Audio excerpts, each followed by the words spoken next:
one and all, to the greatest show on earth, Cirque du Soleil. Oh, I was thinking about. What's up, everybody?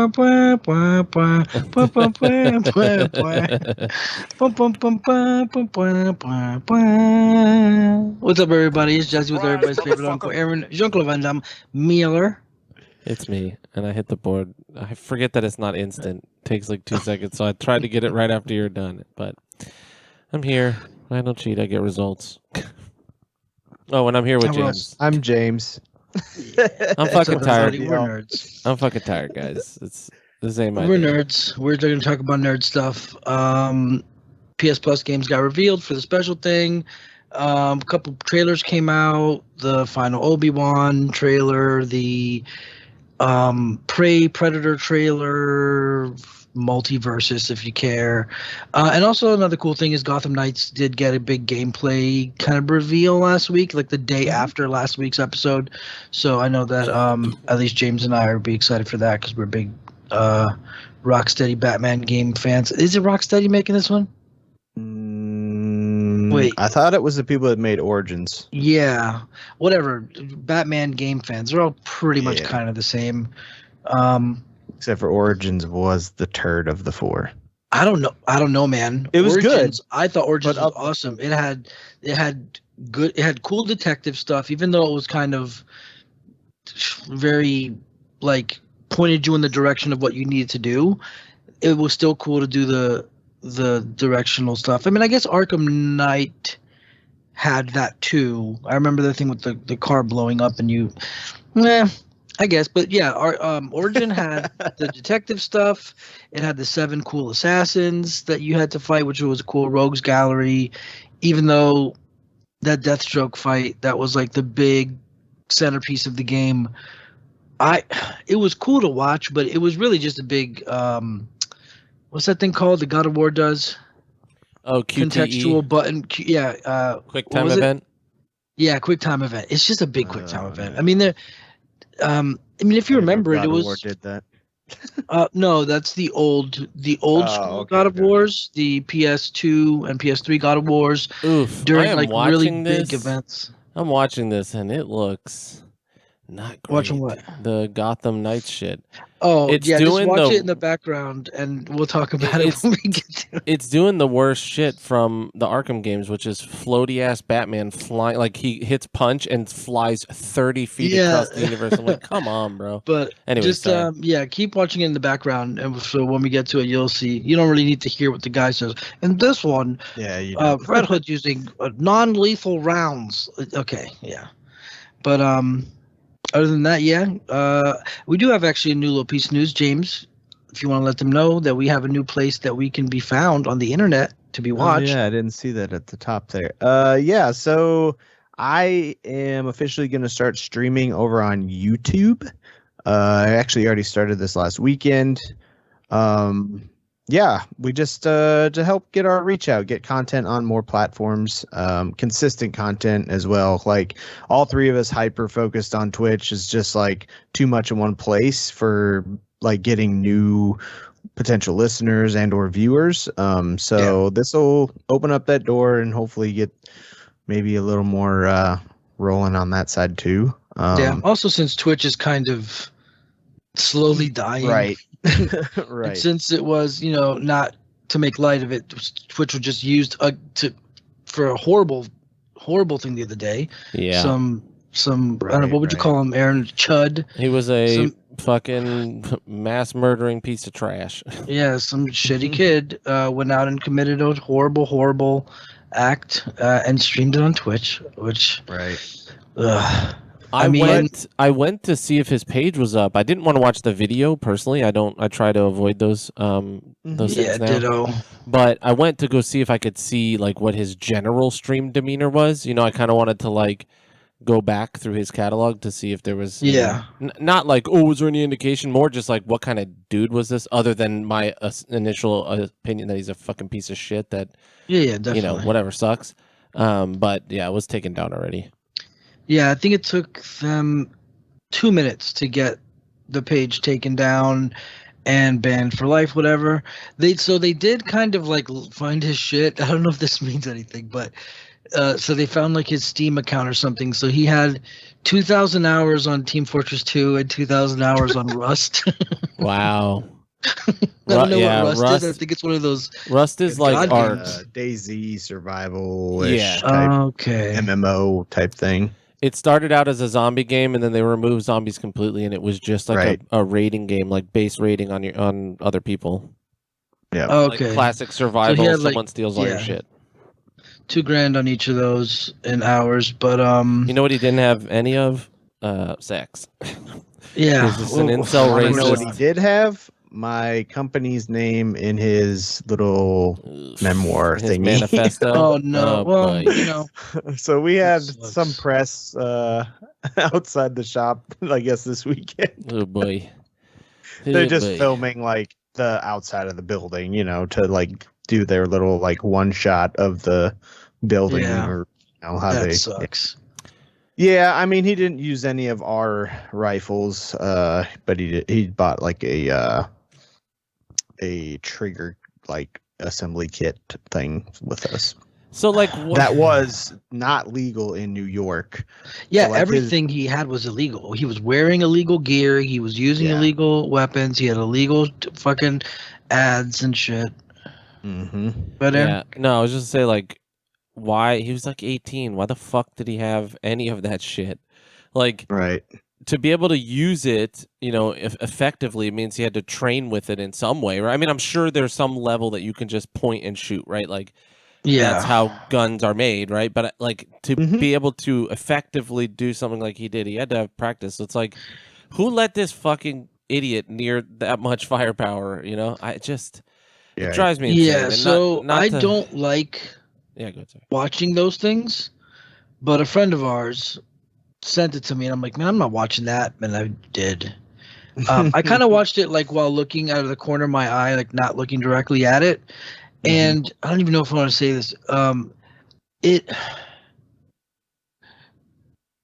It definitely looked like the dude had practice, man. It was, I mean, he was super cowardice. He walked up to a grocery store, and then like people were just like walking to their cars and walking into the store, but like he didn't really waste a shot. Like he did have practice. That's I know what you're trying to say without being like he looked like he had planned and practiced it, and it's dude, it did look like that. I didn't watch it. From what they said, that he did plan it all. Like it was on his Discord and everything too. Anyone who's on that fucking Discord needs to go to jail too. Like we need to start cracking down on all that shit. Because like if Jesse and I are in a fucking Skype call or in a something traceable, so like in our Discord group, right, on the Nerds Discord, which you guys can join, right? And he's in there fucking actively planning some shit, and I don't report his ass, and then he goes and does it. You're complicit. I'm complicit in it. Yeah. I don't know why it doesn't trigger some type of like check out here with certain like words being used several times, because if he planned it in, there's no way you can avoid saying gun or killing, murdering, take them out, like just I don't know, like keywords that might like you would think they would investigate after seeing it popping up or something. Yeah, but then again, think about when you guys play like Apex and shit. It sounds like military jargon. But another thing, I didn't bother. You haven't watched us play Apex. I guess it's a lot of cracked, purple backpacks. Right. No, it's mostly like it's mostly. I'm like, well, no, I do say, oh, he's so fucking dead. Oh my god, he's so fucking dead. That's what I was saying last night. But I didn't bother reading it because I was just over it. I feel not over, but no, I don't want to give them anything. I know he won't know if you read his manifesto, but I don't want any of it. Like, no, I'm not saying that, but apparently. He'd already been under investigation like a year ago or some shit by the feds, and they just like were like, hey, there's some bad information, like we're just following up on some like pretty fucked up shit, and then they were like, oh no, he's fine. Like another kid where they previously investigated him for weird behavior, and we're just like, forget it, and then doing it. That I'm pretty sure that happened with one of the last Nicholas kids, Cruz, yes, in MST, I'm pretty sure there's been signs with almost every single one of them. Yeah, ignored. Nicholas Cruz, people sent him to the FBI and were like, hey man, this kid keeps talking about how he's going to do a school shooting, and they were like, no, but he's like he's like a white passing little dude. He's nice, dude. It doesn't matter. Like, not to bring race into it, but I feel like that does skew the opinion, right? Like, if you meet some like, normal presenting little white nerd, you're gonna be like, this kid's not capable of it. I don't associate like insane violence. I mean, you would think, you would think they'd be the first one. Like, nah, this little motherfucker's about to go nuts. But I don't know. It's all nonsense, and it sucks, and it's this is gonna bring more of the crazy. We got to stop violent games because he played, Rust, and he played Team Fortress. Those have guns, and that's where he learned. It's like, no, his fucked up, shitty ass parents let him go fucking shoot guns. Because I guarantee you, I played, shooting games for 20 years. I will miss every shot with a real gun. I've never shot a gun. I will miss every shot. So it's like, well, maybe not. It's not that. I mean, I'm not saying I'm a fucking shooter here, but I've shot guns before, and it really is just point and shoot. No, but I'm talking about like go pick up an AR-15 and go shoot like 10 rounds off in a row or whatever. I just don't think video games equals you are ready to do that kind of stuff. Like I don't know. Does not actually simulate it at all. No, and I've never been violent in my life. I mean, I guess we've all. It's a good visual look. Yeah. But it doesn't actually like simulate any of the physicality of it at all. It's very much so not the same. I'm watching this Gotham Knights shit, and I'm never gonna be able to do flips. Like, I mean, if I'm on a trampoline, I can, but not that many in a row. I don't know, and like not to minimize it, right? Because like I'm not here to say whatever. It always bothers me because it's like the first thing they go to is video games, and it's like that's clearly not what's doing it because literal billions of people play video games. You know what I mean? Yeah. Mm-hmm. And there's, tens or hundreds maybe of these people. You know what I mean? So it's like, I don't know. But fuck that kid. I literally hope I hope he lives 60 years and every day is torture. I hope he's in jail. Unfortunately, honestly, like so like on the other side of it as well, like there's also like billions of people that own firearms that don't go around shooting people. Yeah, for sure. Yeah. And my thing is like it just sucks that it was like the idea was presented one time that has led to it being a thing. Like the more press this stuff gets, the more it makes every gives time. the idea. Mm-hmm. It shows like sad, lonely little people that nobody gives a fuck about, that are unremarkable, that hey, go do this shit.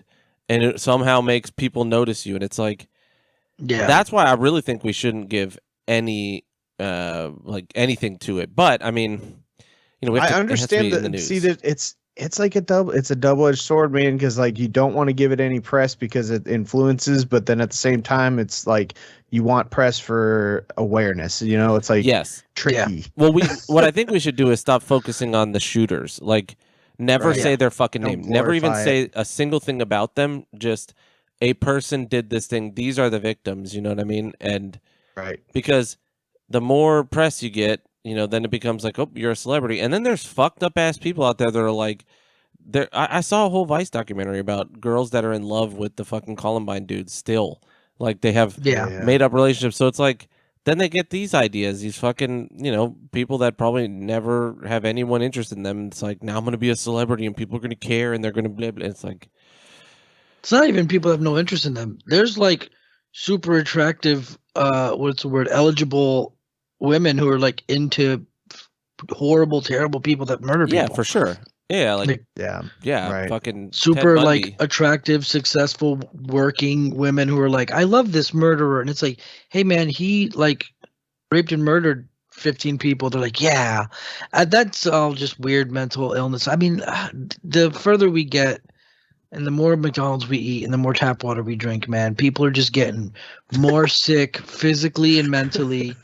There's just something's in the water. It's just something, man, because there's way more sick people being born. There's way more mentally sick people. I mean, a lot of people sometimes say like, oh, it's because we're diagnosing it more now. And it's like, I don't know, man. I have no idea if it's placebo. Like everyone's like, I'm this, I'm that. Self-diagnosis is everywhere. And I mean, I honestly, it comes down to almost glorifying it in a way. Like, I'm fine with awareness. Like, I do think like mental illness stuff is 100% a thing, but it's like when it becomes a glorified thing, and it's like, you be proud of it, and it's like, well, like, let's not like shine like this like glorified thing on it. Like, a lot of people have really hardcore struggles with this shit, and yeah, like definitely. don't want to live half the time. But like then there's the other side where it's just some, dweeb guy that's just like, girls don't like me, I should kill people for it. And it's Elliot like, Rodger. it's like, you handle your mental health however you need to, man. Like, take care of yourself. Like, not not directly saying it like, dude, yeah, go kill people. But, Yeah. it's like kind of a glorified thing to handle your business any way, that'll make you feel better. Like, do you? And it's like, I don't know. We just gotta. Then again, you don't want to sit and have to walk on eggshells with every damn thing you say. Everybody just needs to quit being so sensitive. Damn it. Yeah, pretty much. Yeah. Goddamn snowflakes. I got called a snowflake on Reddit today, in fact. Oh, did you? What did you say? Some what dude- was the thread? Some dude posted on Salt and Sanctuary Reddit, and I guess it suggested to me because I was Googling, weapons and stuff. And he was just like, "Salt and sacrifice is hard. Fuck you." And then just like came out so angry. And I said, "Hey man, why are you so fucking mad? like you're pissed off at people for not liking a game that you like. Like, if you like it, just like it, dude. Like, it's okay." Right. And he was like, "I'm not mad. I'm just annoyed of people crying or whatever." And then he proceeded to comment on every single comment on there, just getting so shitty. And so, hold on, where is? I'm trying to find it. So, like, just here's one. Hold on, I'm sorry, I'm trying to find it. He keeps telling people to go to Animal Crossing. Go play Animal Crossing, you fucking loser. Oh, jeez. And it's like, so this one kid said, the game isn't hard, but it's definitely got some bullshit. And he said, only if you refuse to learn and adapt. And then someone said, my man's straight up injecting copium, huh? And he said, not my fault, you are failing. And then just like someone said, try this one zone with a rapier and 0 poise for a full experience, at the release experience, because they just patched some of the like juggling that was happening, which was really pissing me off, where like you can get knocked up in the air and just kept in the air. Or I got knocked up and off of shit over and over again, like to my death. Like, we'd get knocked 50 feet. So someone said, just try this with a rapier and 0 poise and see how you feel. And he said, already did, no problem, your point.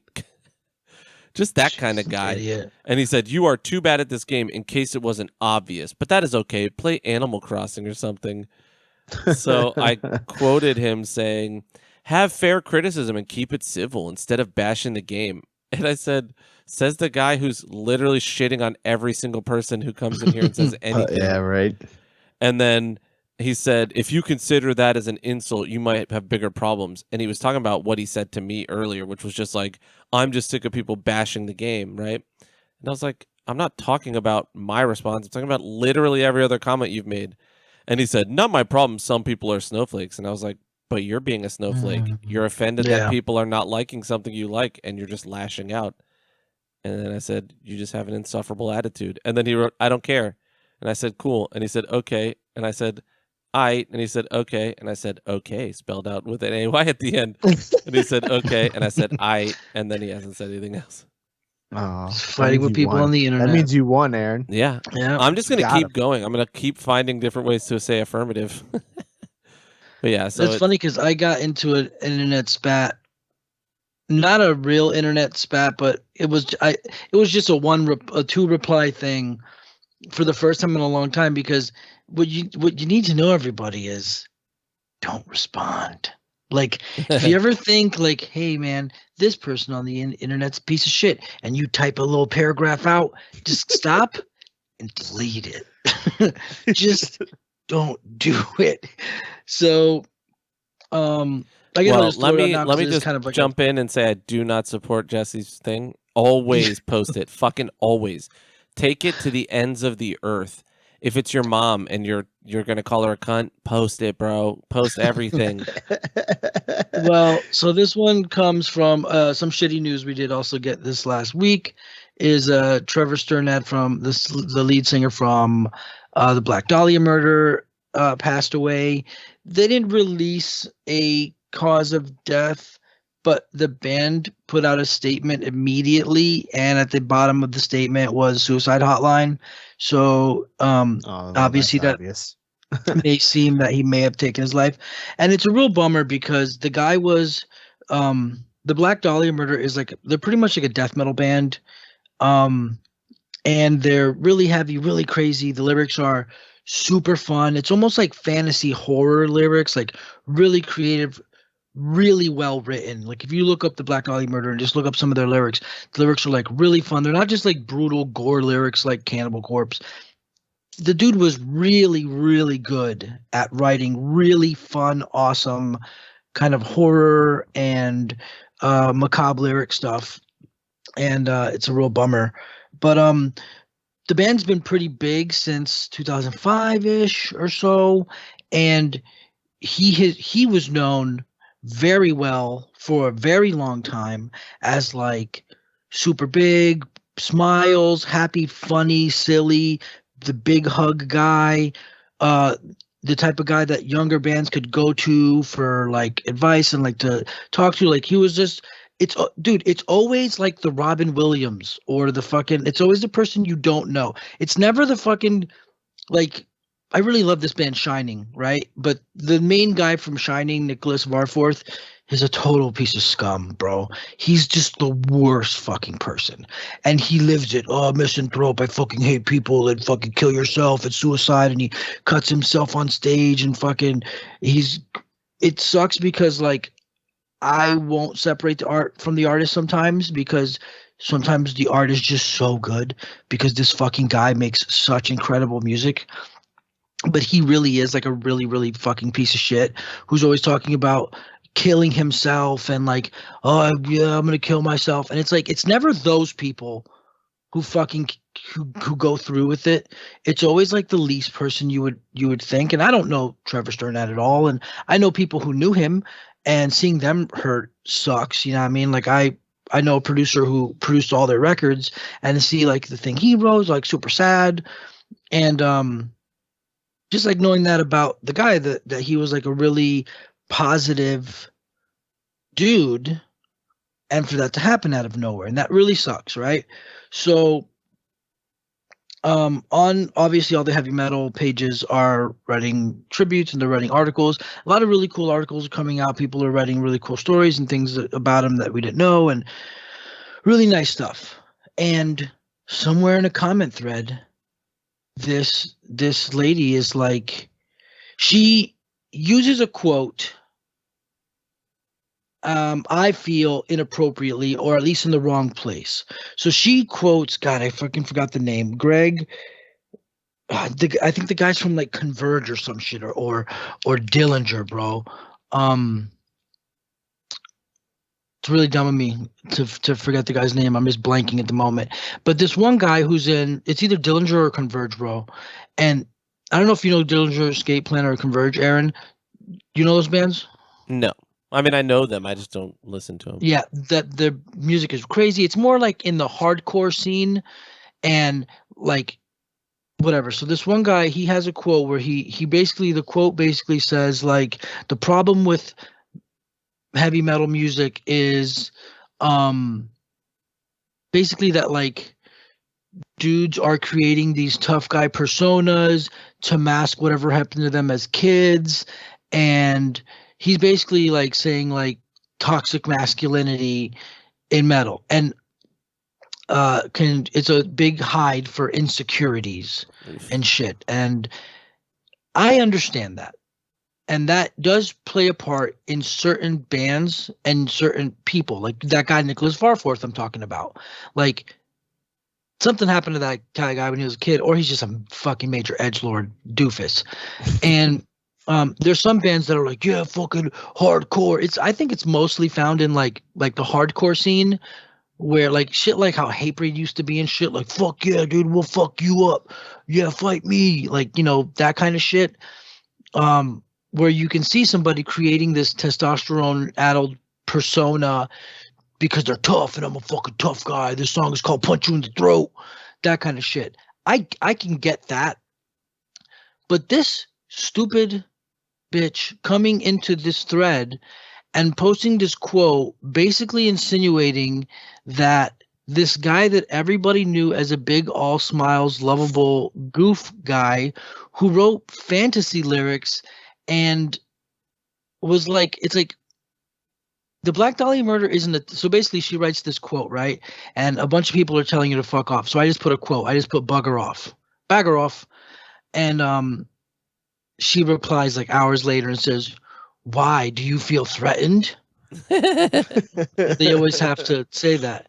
So I typed a little thing out and I type out no, and I had to erase a few times because remember when you're doing these things, people, is try not to insult because you're taking away your own points when you're calling somebody names. Just stick to whatever your point is. So I had to remove like, no, you stupid this or that cunt, blah blah blah. Pulled all that back, but I left like, I think I did call her like an opportunist, agenda peddling opportunist or something, and basically said like the Black Dahlia Murder wasn't a tough guy band, and this guy clearly wasn't creating a tough guy persona like he was a, like when you show like how all smiles and silly and shit like that, it's a form of vulnerability. I basically called her out because she obviously didn't know what the fuck she was talking about. Because to come in here and think that the Black Dahlia Murder was some kind of tough guy band, and this guy killed himself because he was hiding under his facade of tough guy shit. But I made the major mistake, guys. I interchanged affect with effect. Well, that's it, bro. I always get that one wrong. I can't even say anything. I interchanged affect with effect, and I knew that it was wrong, but I forgot to go back and fix it. So I post a thing, and I thought, and I even like brought up like the quote, and I'm like, I don't have a problem with the quote. I have a problem with you using it at this time to to whatever. And she replies like 30 seconds later with like, well, stopped reading at effect. Learn grammar. Like learn grammar. And so I just liked her comment. And then I'd seen like there were some more replies to her thing, and when I clicked on it, she deleted the whole thing. Yeah, of course. So I think she saw like her calling out my effect instead of affect comment isn't going to hide the fact that like, no bitch, you're wrong right now. Like you don't need to be here. Like this has nothing to do with what you're trying. Like, I don't know. So yeah, that was a little internet spat that I was so mad that I interchanged that one word, bro. But yeah, she deleted the shit right away instead of sitting there and trying to continue to like own me. What I think is I think another person or so came in and probably also told her to shut the fuck up again. So she just deleted the whole thread. But don't fight on the internet. It's not worth it. What do I care about this? Just so you know, with that guy, I only said he had an insufferable attitude. And I didn't even say he did. I said it's just an insufferable attitude. See, I like to respond by like making it awkward. I think Aaron was watching when the guy in Apex that like started telling me to kill myself and stuff. Yeah. And I was just like, oh yeah, daddy, say it to me again. And he like said stuff, and I'm like, yeah, daddy, I like it, keep going. He's like, dude, you're gay, bro. And I'm like, oh yeah, daddy. And just like kept saying like daddy to him.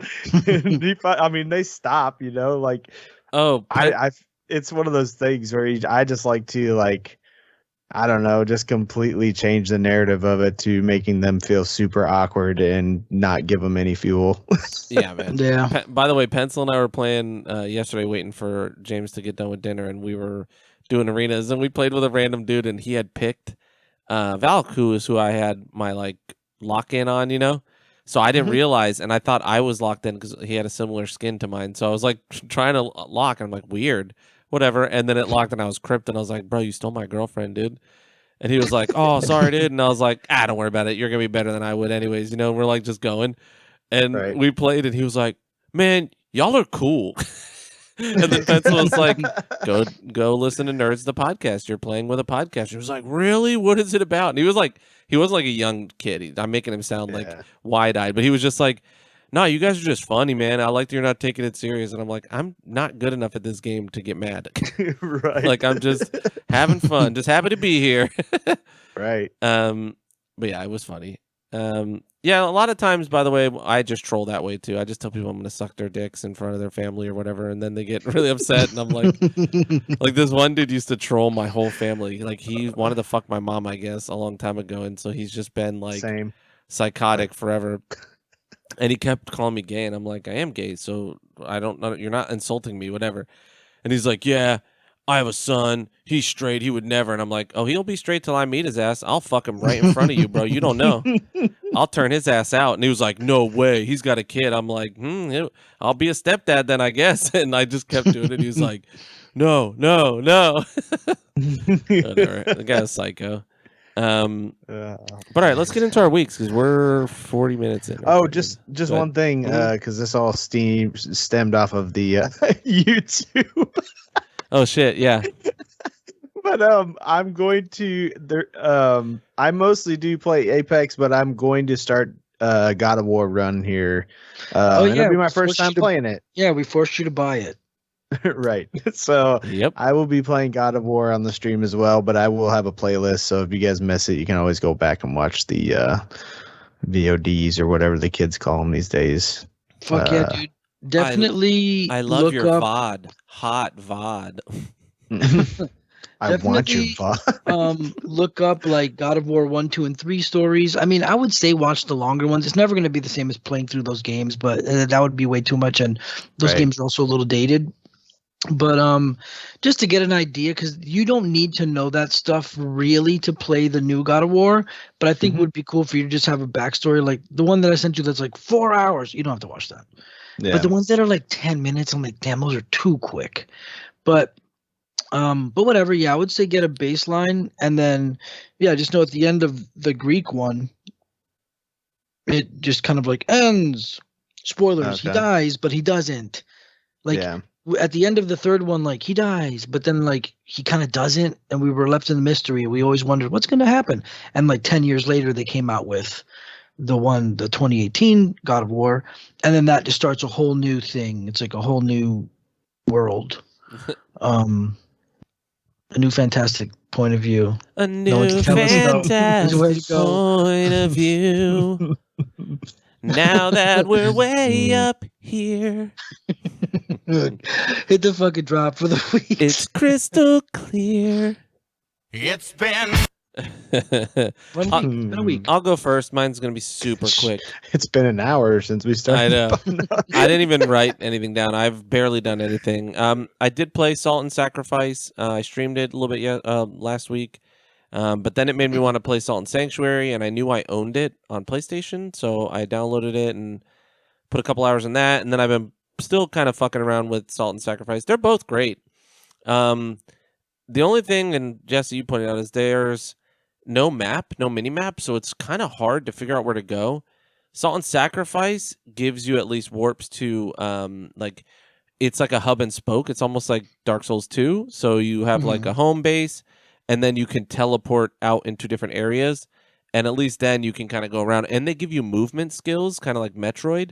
So you'll know, okay, now I got to go back to the last place that I beat, and there's probably some things I can open. And the more of the mages that you hunt that are named, like the first time you kill one, you can open other doors. Like there's doors that are like you need 3 named ones or 2 named ones, So it gives you a little bit more of a chance to like figure out where to go.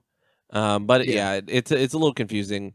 But I like it. I raged a little bit at the end of my stream on that one on Salt and Sacrifice because the only thing I don't really love is the bosses are all like the main bosses are all things they're mages you have to chase.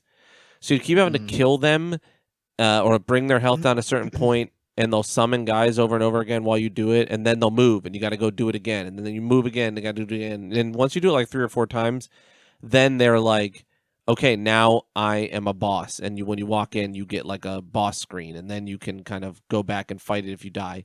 The good thing about that, it's annoying. It does give you like a pointer. It's like a wind animation that kind of shows you a direction that they're in, so you can always find them. And they save your progress. So if you die, it doesn't go back to the first one. It saves its health that you've knocked off of it, and however many times you've beat them up to that point. It saves that, so you don't have to restart every time. So that's cool. It's just it gets tiring because it's the same thing every time. It's just different types of damage they're doing to you and different enemies they summon, and then you get juggled over and over again. It's a lot of that. I've noticed if you're playing Salt and Sanctuary, Salt and Sacrifice, Sanctuary, definitely just wear a giant sword and fuck everything up. Like, it really does make it not trivial, because I still die a lot. Like, I rage so bad on my lunch break the other day because I ate lunch at home, so I was just playing on my break, and I got stuck on this boss, and I got so mad because it was this boss. It's called the Mad Alchemist, and he would throw little bottles of shit out, and they would do different stuff. So one was this green bottle that would throw poison down and would summon a little slime that could latch onto you and like fucking freeze you in place and poison you. And if it happened and you were in the poison cloud, you got like triple poisoned. And if you had another one, it would stack even more. And then it would be doing like 150 ticks a stack or whatever, like it was just doing so much damage, and I just couldn't beat it. And I got so mad that I gave myself a Charlie horse. I like slammed my fist down on my leg, like just like damn it, because I didn't want to throw a controller. So I'm like, fuck, and I hit my calf because I had my leg crossed, like gentleman style across my lap. So I like slammed my hand on my calf, and I gave myself like a fucking Charlie horse, and then I had to run with it that day. So it was funny, but then I came back. Called it gentleman style. Yeah. Then I was gonna say like a lady, like I know, right? sitting like a woman. Then I came back after work, like right before my run. I was like, I'm gonna try one more time. Fucking beat it first try. I was like, God damn it! It really is like when that's like some Dark Souls shit there. It really is like when you get mad, you really fuck yourself. Like you've got to stop. It's just. I get stuck in a loop where I'm like, well, no, I have to do it. Like, I have to do it. And then I'll never do it because I'm angry. But then I'm like, but I have to do it, So it's fucking tough. But yeah, I've been really enjoying it. Even though I got mad. Salt and Sanctuary, I actually really like a lot. I think it's the better game. Sacrifice has some cool shit. Like, a lot of the boss, you can make, like, boss weapons, and they're all pretty cool, and they do different stuff. But I feel like Salt and Sanctuary is just more of a pure game. Like, it feels, I don't know. Like, I don't know how to describe it. It just feels better. Maybe they overcomplicated it in this one. It's I don't know. It's a lot of like bloat, because then the ones that like the name mobs or the mages that you kill, they then come back as mini bosses like pretty much immediately. So you can farm their craftable stuff because you can make full armor sets and accessories from every type of mage. But it just gets frustrating because you're like trying to hunt a name mage, and it's like pointing you in a direction, and then you find like one of the other ones you've already killed, and you don't know because they recycle some of the skins and stuff. So then I'm like, is this the guy? And I fight him, and then I'm like, oh, it wasn't. He's just another guy. And so then it's it's a kind of a waste. But Salt and Sacrifice does have co-op. You can summon random people in, which I do pretty much all the time because sometimes it's annoying. And that's been fun. Is that on PC? Yeah. Boy, Epic Game Store. Like, why we're not even co-op there? Epic Game Store. I don't know, man. You've been playing fucking Apex, and we could dual stream. That's true. Too. That's true. But yeah, if you grab it, I don't know how. So you have to find these guys in the world that give you the ability to do other stuff. Like I had to find an invader. He was like hidden in a cave, and then he gives you the invasion covenant type thing. Yeah, it was weird. I was like, I still haven't found the one that lets me just be a co-op helper. So it's very strange. But yeah, so other than that, I've been watching Skeleton in Armor in Another World or something like that. Armored Skeleton? Yeah, Skeleton in Armor in Another World, something like that. But It's good. I like it. It's kind of goofy. It's the classic like, oh, I got sucked into a game, whatever. But he he's like he doesn't realize until he takes his helmet off for the first time. He's like, oh my god, I'm a skeleton, whatever. And he's like, oh, I did make myself with the skeleton skin because it gave me like a bonus or whatever. So like he's afraid to take his helmet off in front of people because he's a fucking skeleton in a fantasy world, So, but it's fun. And other than that, that's it. That's all I did. I'm bored. Nice. Okay. So I've been playing video games.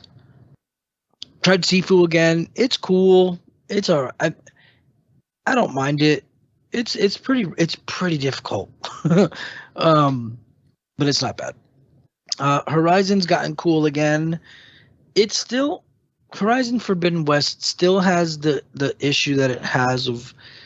I feel bad just saying like it's boring because it's got good gameplay, but the problem is, the funny thing is, the problem with the game is exactly what the game designers were bragging about when they were shitting on Elden Ring.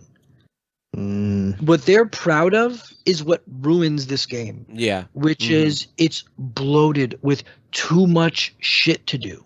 And I know you could say, well, then you don't have to do all of it because you really don't. You don't have to do it all to become like the game levels you pretty well. In fact, if you go do every side thing along the way, you're going to be overpowered. But that's kind of what I've heard people say. I did hear Colin Moriarty say that on Sacred Symbols. He's like, oh, I was so overleveled. And I'm like, I don't know, man. I'm playing at a decent clip, and I've got a lot of skills, but there's also a lot of skills I don't have.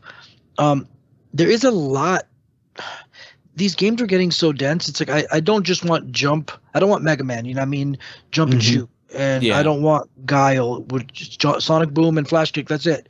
But like, there's a lot of shit in this game. Like, there's a lot of weapons, and every weapon has like multiple special functions. And I don't know if I have the brain capacity to like have 30 different options for every fight, because really all you need is arrows and light and heavy attacks. But it is cool that it gives you a lot of options, and I'm still finding new things to fight. Like, I just found the Stealth Panthers, which is really cool, which is what I remember from the first game, Horizon Zero Dawn, is I remember that section of the game. There's a section of that game where you have to go through this little kind of valley, like a little jungle valley, and there's these panthers who get stealth camo, and they're like stealth camo sniper panthers. And I remember that being a really awesome fight in the game. It sounds crazy, but it works so well in the first game. That section is so cool. I just found them in this game. You fight them during a snowstorm. And like, that stuff is really cool still, and there's still so much about the game that is pretty awesome. I don't know if my eyes have adjusted or if the recent patch has done anything, but I put it on resolution mode for better resolution, and I'm not getting those gross jaggy ass frame rate issues. So I wonder if they've maybe smoothed out the frame rate to a smooth 30 or whatever, but I'm not noticing the gross frame rate issues. So in resolution mode, the game is actually running pretty awesome, and it looks incredible still. It's still visually one of the coolest games, just fidelity wise, and costume design wise. So I do think it's neat. The story again is cool. Every like 5 hours the story gets cool. Like, I really like what's going on with her character and the future people. I forgot what they call them. The typhoids or some shit. No, it's not that. But whatever, the future people story thing, it's like, it's really neat because she's a clone of an old scientist. Man, spoilers, but not really. I'm sorry. Close your ears for 10 seconds if you don't want to hear a spoiler, but not really. You find 3, 2, 1. You find another clone of her, and then she like starts, and that clone wakes up, and she thinks like, oh no, you guys aren't even this far along yet. Like, you should have been further. They're gonna fucking kill us. And so it's cool seeing like that thing, like the stories. Wait, story isn't. There's clones of Aloy. Is that a thing? Aloy is a clone. Of who? That goes into heavy spoilers for the first game. So, yeah. So basically, like, as you can tell, the ancient past is the world we live in right now. If you Yeah, see all yeah. the ruins, so yeah, yeah. I mean, it's a spoiler for the Horizon Zero Dawn, which I'm telling you, man, Horizon Zero Dawn is a really great game. This game is similar, but that game is a lot more straight to the point, the first one, and I'm almost going to say better, because even though this game just builds onto it, but adding a bunch of extra shit doesn't always make something better. That one still looks great, still plays great. I'm actually happy that one, like this one has like underwater shit, and I do not like underwater stuff. I'm not looking forward to like fighting alligators underwater, because the swimming is like so clunky, but it should be because you're underwater. So I don't like that. But I recommend the first game. I recommend to play it. It's got a really interesting, cool story, and it's got really great gameplay. So it is really great. Damn, so I did kind of spoil it, but I don't think you're gonna play it. But you should, though. It's a really neat game. So yeah, so I'm still playing Horizon Forbidden West. That's a really cool game. I did try Riders Republic again the other day. I'm happy nobody watched me, because man, so Riders Republic is an Ubisoft game that is it's basically like SSX Tricky. It's just snowboarding, mountain biking, jetpack riding, skis, snow machines. It's just extreme sports and racing and tricking. It's built on the Steep engine from the snowboarding game Steep. Which I played like 2 years ago, and it was really great, really cool game, huge community, and it's a really awesome game. But I am so bad at that game, and I try not to give myself a hard time because I don't play it.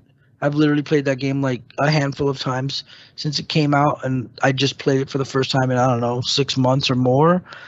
And I was just so bad. Like, I don't even want to say, like, there's these mass race events that happen every couple of minutes where I think it's up to 64 players at once in one big race, and the race will span different events.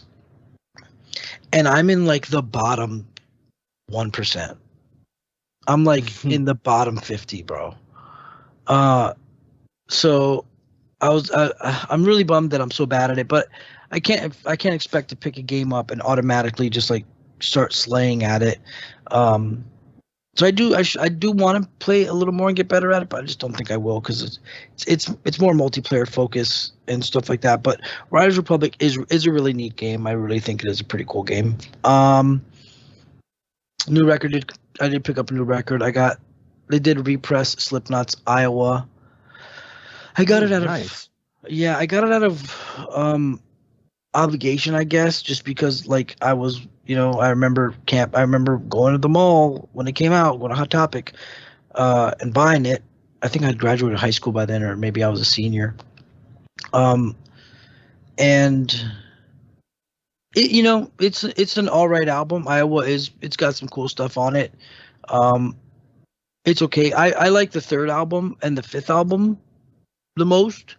They are repressing the third album next month, which I'll probably pick it up just to have it. And I do already own the fifth album. And I do also own the latest album, We Are Not Your Kind, and that one's really bad. Slipknot's just really bad nowadays, but they're Slipknot, you know what I mean? If you're into them, it's not bad, you could pump some weights to it, or, something, but it's okay. So I picked that up. I did also try Salt and Sanctuary. I did try Salt and Sanctuary, the first one, and it was a nice little time. Luckily, it was on sale for $5. I'll probably never play it again. It was neat, but I just don't. It just doesn't capture me. There's no map, which kind of bums me out. I know that it's like small enough to where you don't really need one, but I just don't think I'm going to be giving the type of time and like thought it goes into that skill tree is so vast that I just don't feel like studying in which direction I should move and stuff like that. But I thought it's pretty easy, because the paths are like what type of weapon and armor you want to get. You know what I mean? So if you know you like great swords or whatever, just follow the path up and then kind of just pick the stat, because it's like anything else. I mean, I'm not telling you to keep going, whatever, I get it. Yeah. It's pretty simple actually, because it's like they kind of go in directions to lead to like the highest tier of those weapons. Okay. And then But, on the way you'll get like armor shards and stuff. Yeah. But it was all right. I thought it was neat. It was fun it was a fun game to start and play for about an hour and like beat a boss. But if I feel like if I'm gonna play something like that, I'll go back and play Blasphemous because there have been a myriad of updates to Blasphemous since I played it. Also, same thing with Bloodstained Ritual of the Night, dude. That game has been updated like 10 times since we played it. There's new characters to play as, game modes. There's tons of shit. I have the heart. I think I have a physical of that game. Yeah, me too. Yeah, I think we both got it when it came out. Mm-hmm. So yeah. Other than that, Behemoth did drop a new song and video, and they did put a pre-order out for their new album. So we know what the new Behemoth album is going to be. It comes out in September 16th or 19th. So the new Behemoth album is going to be Opus Contra Naturam. So an opus in contrast to nature. And they released a new song called Of My Herculean Exile. And they put a new video out, and their videos are always pretty awesome. They do a really good job. Like I would say, Aaron, if you've got 5 minutes to go at some point, watch the new video, because it's not a performance video. Like they're not even in the video. It's just kind of like an old timey, like picture like The Witch, but like a little more further in time. It's just this old timey weird horror. It's like a little mini horror movie. Cool. And I thought the song was kind of boring because Behemoth has gotten kind of boring. They've gotten really kind of it's like gothic church music, which sounds cool, but it's just kind of it's still really heavy, and it's got blast beats and stuff, and it's got a solo in it. But something about what they've kind of become, like in that last album called "I Loved You at Your Darkness," no, I loved you at your darkest. That album just didn't really click with me that much. It was kind of boring as well. But I did the old trick that when I first listened to Behemoth in 2009, I wasn't really able to understand the music. I wasn't able to understand really what he was saying. So I read the lyrics along, and it like made the music stand out. And he also is a very good. He's very good writing. I like the way he words his words, I guess. So I read the lyrics to this song while I listened to it, and it was completely different. The lyrics are pretty fucking dope, and it's not just cheesy, corny, anti-Christian phenomenon shit. It's a lot more mythological references, and I thought it was pretty neat. The video's kind of cool. It starts off kind of slow. It's pretty simple concept. Some men find an old kind of like ark, and then somebody opens it, and you probably shouldn't have opened it. And it's pretty cool. It ends kind of cheesy, but I think it's cool. And they put pre-orders up for the new record, which I did pre-order one, which is rough to do, man. When Behemoth puts out new merch, it sells out like within 24 hours. So they put out like I think 1,100 copies of 2 different versions and 666 copies of one version. So I got the one that was one of 666. And yeah, that's hopefully the album's good. They haven't really been good since Evangelion. But I'm hoping. I don't think it's going to be that good. I think it's going to be more boring stuff. But I'll still support because they're a band I like. And that's it for me. Speaking of bands I like putting out songs and albums, there's a new My Chemical Romance song and I guess album coming. Yeah, it's pretty good. I heard about that. Yeah, it's pretty good. It's the recording's kind of wacky on it. Doesn't sound mixed well, but it's a good song. True. I was thinking about music, and I was thinking like, I mean, it's off air talk, but fuck it. I was thinking like, if y'all wanted to throw an idea out where one of us, we rotate like 1 week a month, one of us picks an album or something, and everyone takes the whole week to try to listen to it, and then we talk about it, and then 1 week a month we give it up to the listeners to pick one for us to listen to, and like. But that would just be another thing that we do. Like, do we have another 15, 20 minutes to talk It's about an funny album? because that's close to what my podcast was. Oh, really? Nice. Yeah, it was always just like I would have a guest on who picked their favorite band, and I would listen to like all of that band's material, whether I've heard of them or not. And so going into it, like I was getting a lot of new experiences with bands, or sometimes it's kind of a drag.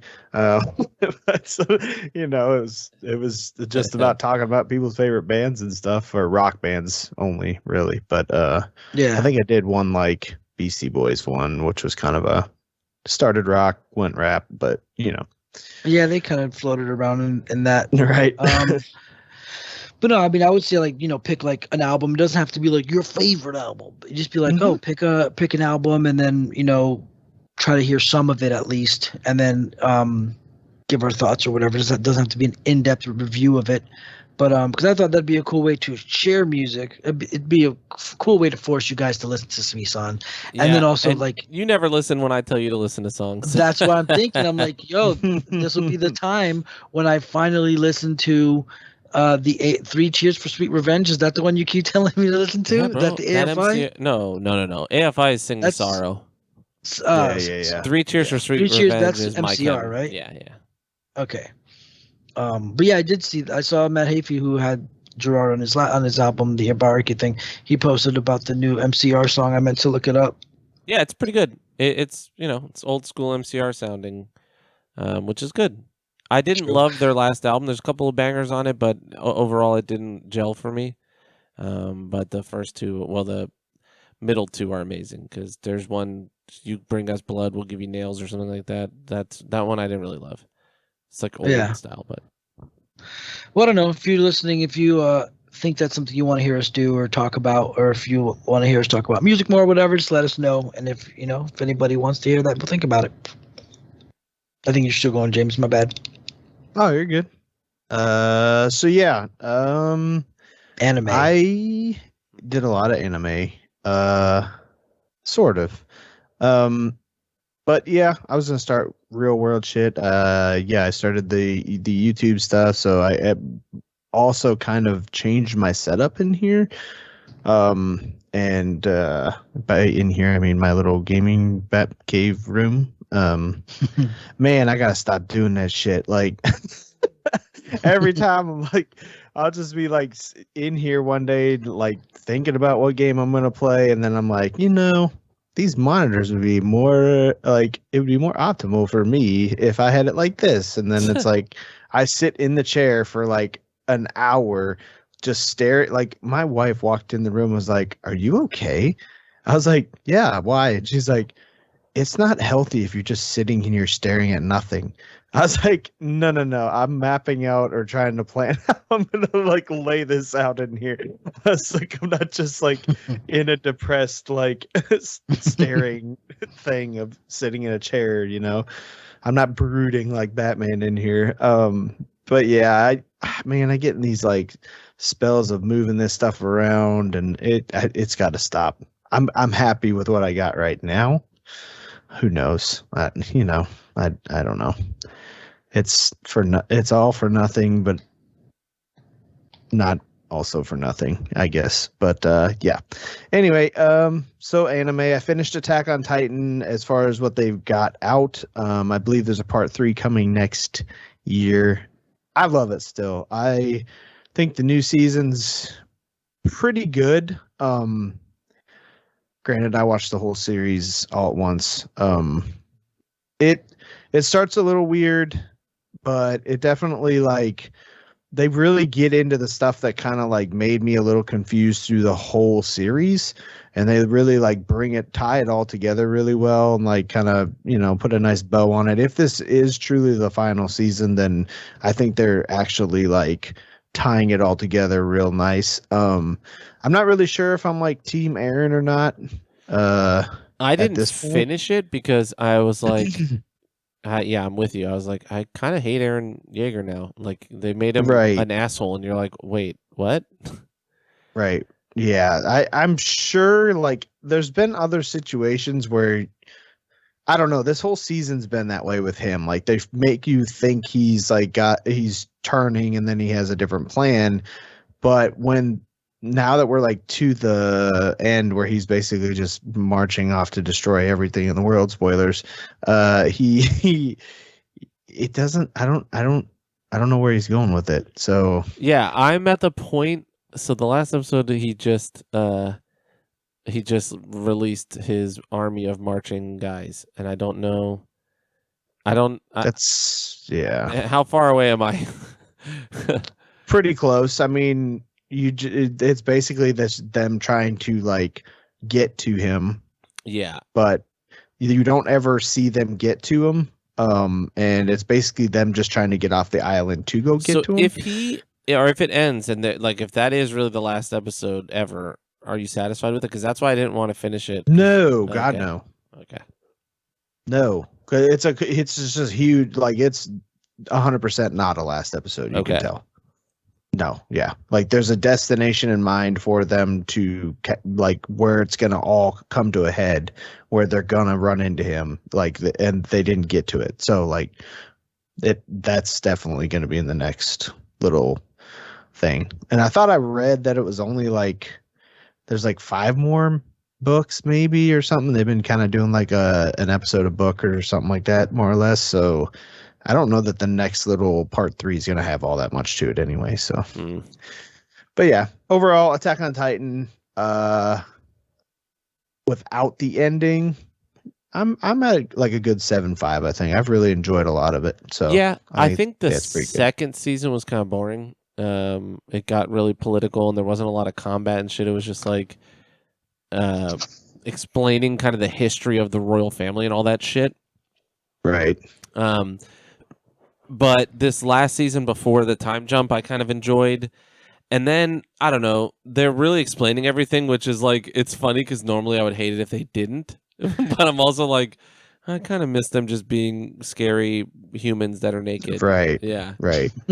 But because they like did all this Titan stuff and like all these weird like alliance and different like all this stuff, they like really had to bring it together. Like there's just so much like different, I don't know, like there's just so much like mixing of like bloodlines or whatever the hell it is. Like if they didn't bring it together in this last season, like it would have been super confusing to end. Oh yeah, like we're just like, okay, Aaron's destroying the world and that's it. It's like, wait, what? Yeah. I also am like, well, no matter what happens, he's dead because, anyone who inherits the Titans, any of the big, the named ones, they die in 7 years. So I'm like, oh, no, that's kind of annoying. So I feel like there's a workaround on that for some reason. I just have this feeling. I don't know. A big part of me really thinks it's going to be, I don't know. I could really see him just taking the whole world out and taking out all the Titans with him to make it like a fresh start. Yeah. And I don't know if I'd be 100% mad with that. I don't know. Yeah, it's a weird spot. I don't know how they're going to end it where I'm not going to be annoyed. Yeah, I know. Because I wanted him to, I don't know. Like he's always kind of been on the line of being the hero or not though too. So it's weird. He's just got like always got this thing going on in the back of his head that they don't ever really like let you know. So yeah. It'll be interesting. He also says, I'm going to kill every Titan. Right. And then he's going to kill the whole world. Yeah. So. Yeah. Oh boy. But yeah, you mentioned season 2 is boring. And speaking of boring, Goblin Slayer. Bro. Boring? I almost messaged Aaron today just to be like, so when does this show actually like get like something going? Because I usually give things 3 episodes, and if it doesn't hook me in, I don't know what to do. I'm 3 episodes in, and I'm like, there's just nothing. Like they've done nothing. He hasn't killed any goblins? Not since the first episode. I mean, Oh, they then kind just of. So he like went on missions, but they don't show him. okay. Then More or just less. it should happen soon. I remember there being like a Oh. dungeony ass mission. Yeah, well, that's what I was gonna ask because episode 4 they just got to a point where this group came looking for him Yeah, to man. help goblins for that. Orkubog, and then Beard Cutter. They're all. Yeah, I mean, listen. I feel like we have different tastes in anime. Because I like him more now after watching episode 2 and 3. Well, I like, just feel like him more. I loved Shield Hero, and you're like, man, it's all right. And I loved Goblin Slayer. I'm liking Shield Hero a lot. Yeah, I don't know. Well, it gets good. They start doing a bunch of shit. I really liked when he's killing all the infant goblins in that one, and he's like just strategy, like, well, I'm just going to set fire to this whole building and everything dies, nothing gets out. Like, you have to cast your shield instead of defending people. You're literally forcing goblins to get burnt alive. Yeah. And I also just love that he's always right. Like, people are like, goblins are trash, dude, no care ever. And then he's like, yeah. And then everyone gets fucking murdered. Yeah. Yeah, there's definitely, like, I can see the potential. It's just, I don't know. Maybe it's because I keep trying to, like, watch it when something else is pulling me in already. Like, Attack on Titan was pulled me away from Goblin Slayer, and now the Shield Hero, which is what I'll talk about next, is got my attention more than Goblin Slayer does so far. But yeah, Shield Hero, I started that, and like halfway through the first episode, I'm kind of like, okay, well, this is going to be kind of dumb. Like, he does just have this little stupid shield. Like, what stupid. It doesn't even, the shield doesn't even look cool. Yeah, like, it's just stupid. Like a little square. Yes, it's so bad. And then like everybody starts hating on him real bad, and I'm like, okay, I'm in now. Like, he just hates it back so hard. And then he kind of shows a little bit of being a badass, and I'm like, well, maybe there's something here, you know? And yeah, I've in love with his like being a complete hater towards everybody. I think it's cool they showed the elements of it that's like I'm confused by the video game element to it. I think it's just to make it easier on the viewer, but and maybe they'll explain more later, I don't know, but I like the different elements he can put into the shield to make it like into different things and stuff. And then here this last episode, or no, like a couple episodes ago, his anger started really going, and he like got all like red room and shit and started burning the shit out of everything. Yep. Is it after he got the dragon? Because that's like part of it. Gets like a little Naruto, right? Because the dragon's like, how dare you trap my soul? Right. Yeah. It's wild, man. And I love, like, well, you love to hate everybody. So I like watching him succeed when all the other guys with the super powerful, easy weapons keep like getting fucked up, and people being like, wow, you guys all suck, and this is the only dude who's any good. Over and over again. But then they keep like not telling him the secrets. Like, he didn't even know he had to like level his characters up, and then the church wouldn't let him like level his friends up. So it's just like all that shit, and he's still succeeding. That's why you kind of like it. You know? Yeah. Like, now for me, don't love some of the cutesy shit. Yeah, like there's the bird chick and everything. Yeah. Like it's a little too much. There's a little bit of that. There's a little bit of the harem stuff I don't like. You know, like everyone loves Naofumi. I'm like, all right, guys. Oh yeah. That kind of shit is like, I don't know if every anime creator is just a lonely loser who has 0 girls ever in his life like him, and now everyone has to like the main character, because that's what it feels like, right? It's like, yeah, of course, weird wish fulfillment. You're like, you wouldn't want that. I've also noticed all women like sleep naked in anime. Yes. Yes. Yeah. And every woman, even like, you know, like every military director, every like fucking head nun priest has giant, massive mommy milkers, like perfect gravity defying bongos.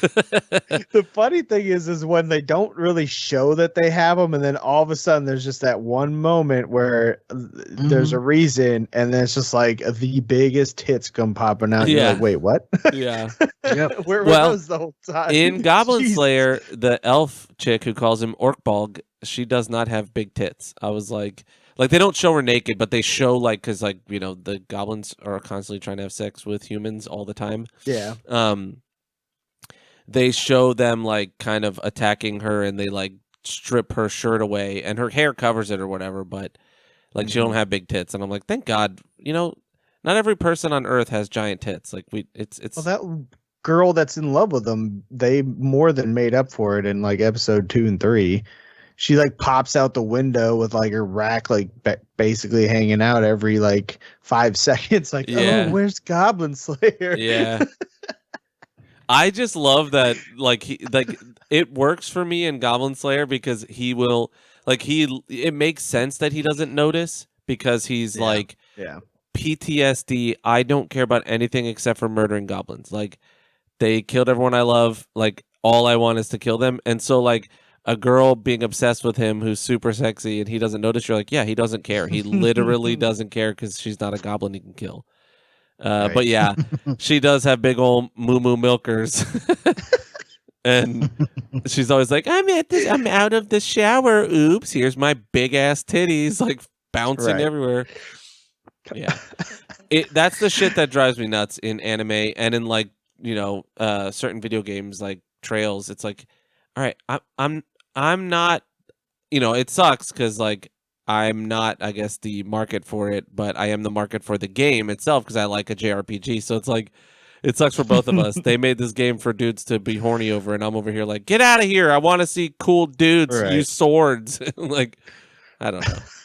I'm just always, I feel like someone's going to walk in and be like, God, what the fuck's wrong with you? Yeah. Yeah, definitely. But I'll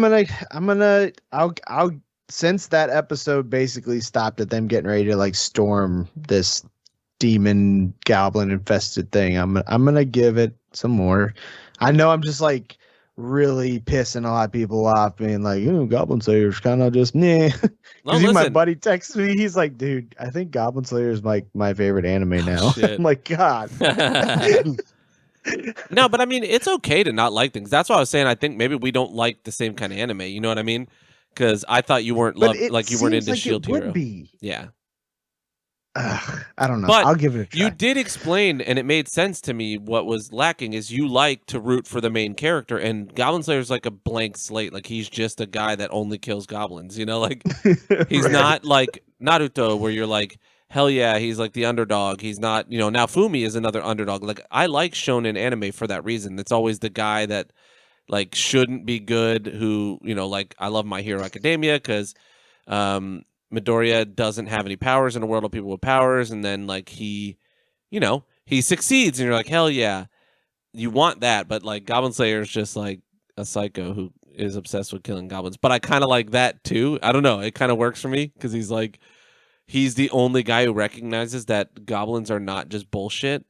Even though you would think in that world more people would get brutally murdered. You know, like, because it seems like they all just go like, LOL, let's go kill goblins. And they're like level 2. And like, I mean, by all accounts, they're getting fucked. So it's like, right. I don't know. But my buddy did make a good point. Shout out, Duncan. I love you. You're my brother. He's like, the reason I connected to him, or at least like, one element was that he seemed very much so like Batman, and that he's very planned, very like strategic about how he, takes out all the enemies and already knows what he's going to do before he gets in there. And he's kind of just stoic and keeps to himself and, man of very few words. And I was like, I mean, I see that for sure. And he's a badass, like Batman. So, I mean, I was like, all right, I'll give it another try because you said Batman. But I see those elements for sure.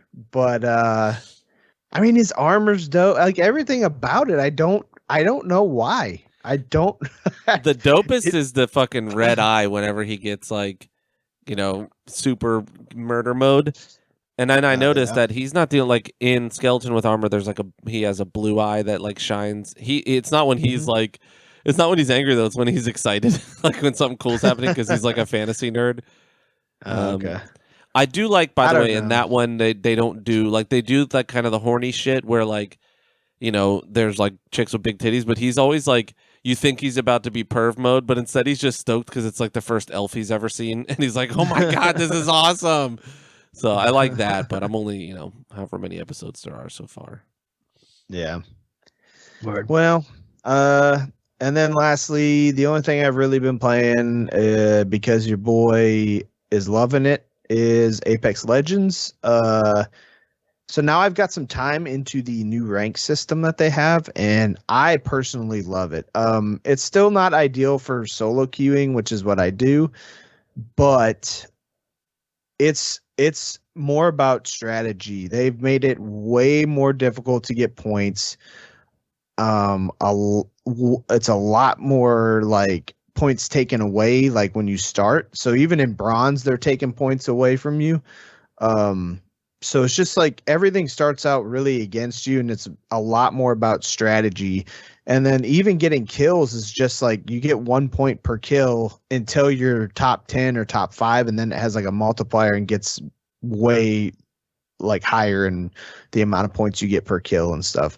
So it really lends to people that play strategic and are better at doing the late game kills and being strategic about when they take the fights and don't take the fights. It doesn't do you any good really to hot drop, because all the points you can go and hot drop and kill 2 teams and you're basically going to get 6 points. Like it's no good. You start out negative 39. What's those 6 points, Yeah. So it's the risk is not really there for the hot drop, and it really plays a lot more like actual ALGS pro stuff. Like you have to play that way if you want to be successful, and I love it because I watch a lot of it, and I try to play as strategic as possible. I'm better as a strategic call out guy. I'm not like the greatest at like the shooting and everything. I'm a controller guy, whatever. But I could promise you I could probably take anybody to a top 3 finish if I wanted to at any point, like no problem, and potentially win. So I'm like got the strategy part down. I need to get the mic set up better to where I can talk to people, and maybe so my stream can actually hear them when they talk to me. Because I just need to be able to tell these people not to do things. Yeah, because instead he's just yelling in Discord with us, just fucking go or whatever, or stay here, you so fucking idiot.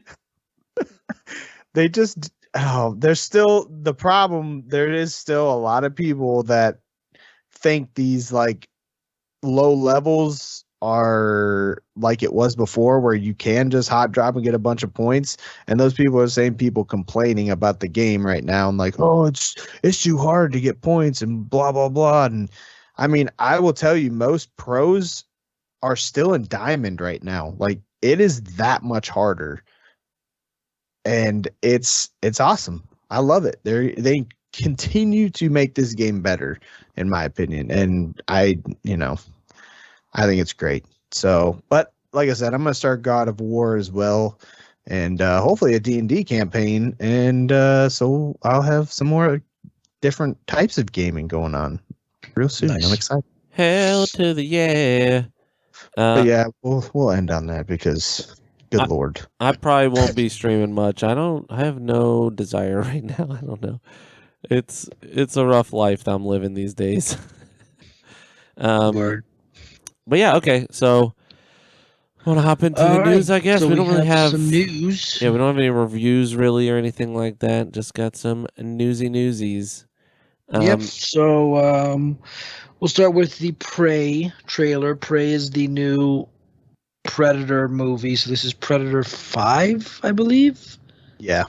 1, 2, 3, 4, 5. This is Predator 5. So it's called Prey. There's a teaser available. I think we were talking about it earlier. Completely unnecessary to put this out. It's just a waste of money. It's like a Hulu movie too, though, isn't it? It is. No, Yeah, it is. it is? Yeah. It says Hulu originals.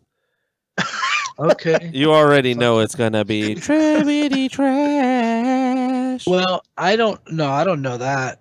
I think I don't know, man. Handmaid's Tale is a Hulu thing, and that thing is great. I heard the last yeah, season's not great though. The last one, I remember reviewing it on the show. I had fun watching it, but that's just because, like, I like Predator, and I'm like, oh, let's go. I'm gonna watch it, and I went and watched it. It was pretty bad. It had Olivia Munn in it. She was so bad in it. Well, you know what? It wasn't that she was so bad in it. It wasn't that she was so bad, because she did her job. She acted, I guess, but the movie was just so dumb. And yeah, it was pretty bad. So yeah, whatever. So this new one, it looks like they're trying to draw more from like the OG kind of Predator thing. Well, the Alien vs. Predator, the first Alien vs. Predator movie that everybody hates, that is one of my favorite movies. Did a really good job. I like the first one. The first one's great. I love it. Requiem is really bad. Requiem is so bad. I can't even watch it. I've tried to watch AVP Requiem multiple times. I cannot get more than like 20 minutes into it. It's just such a stupid movie. But the first one's really good, and it does not follow the first Alien vs. Predator comics, but it's not even like, it kind of does it. The only thing that's in common is that, like, it's a woman, but like the AVP comic is like in the desert kind of ish, and this one's in the Arctic. Anyways, we're not talking about that. Prey, though, seems to be trying to go back to like kind of that more primal thing, because I guess it's like, hold on, let's just be straightforward here. They like announced they were putting out a teaser today, and there ain't shit. It's just a girl running through the woods. Yeah, it's a girl running through the woods. The little clicky growl of the Predator, her pulling back a bow, and then 3 dots on her forehead. That's it. That was the whole trailer. That's easy. Yeah, I get it. It's exactly what I would expect. But don't make like an announcement that, teaser releasing on 5/16. Like, hey man, just drop it and let people be surprised. Yep. That's way better to do that. So I guess what they're going to do is this is going to take place before modern day. So it's going to be more primitive people just living in the wilderness, wearing loincloths and using like bows made of like sticks with rocks like tied to the front of them, which it's like cool. I get it. We did, human beings did do that at one point and they did survive. But like, you're not going to kill a predator with that. Like, I don't get where this fucking, at one point they're going to knock something off of him or off of it and use it against it. Like, I'm going to use the Yautja's own technology, which probably wouldn't happen because they would probably just freak out if they saw. I'm sorry. I'm just picturing like the predator with the 3 dots show up, and then all of a sudden you see him come out of his invisibility, and it's like John Smith from Pocahontas. Oh no! And he's the predator. No, and he's looking at them like with like the guy in the yellow suit, that meme, and he's like, like rubbing his hands together. And then it's like Predator with a big sexual in front of it. Right. Yeah. And no, it's Predator to catch and then the 3 lights is Chris Hansen. He's like, what are you doing here? Hiding in the bushes in the background. Chris Hansen comes out covered in mud. Come on, do it. But I don't know what they're gonna do, man. I mean, it's pretty obvious what they're gonna do. They're just gonna do primitive. I mean, they what else can they do? Have we done I'm gonna Future predict yet? right now at some point one of the native indigenous people or Native American, whatever it is, people is going to somehow get a hold of one of the alien tech weapons and figure out how to use it. That's what I said before. That's what's going to happen. They're going to use it. Every time. They're going to make armor. They're going to like make an armor plating or some shit. Or it's not Earth twist. Because it could, remember that it could just be another. These things are What if it's like what's the game? Horizon, and they're actually like always fighting like these techie dinosaurs and stuff, and they're actually got like some technology and stuff, and can't jump through invisible ceilings and whatnot. I'm just wondering if just hopefully they don't put like a MacGuffin like, there's a metallic alloy that's present in the mountains that the predator's allergic to, or some shit like that. Like I just don't in the stone, and the arrowheads, man. Yeah, you nice. know, some shit. Because what else are you gonna do? Maybe they're weak against water. Oh wait, no. That's what was that Signs. fucking movie? Yeah, Signs. No, the thing is, it's going to be the power of friendship. That's what's going to stop him. The two girls are going to show him like, wow, they really are cool they're together. going to have to team up to fight off another. The predator picks up its big cannon, and the primitive person just like, sir, please drop your weapon, sir. Suck your alien dick, sir. Sir, get on the ground.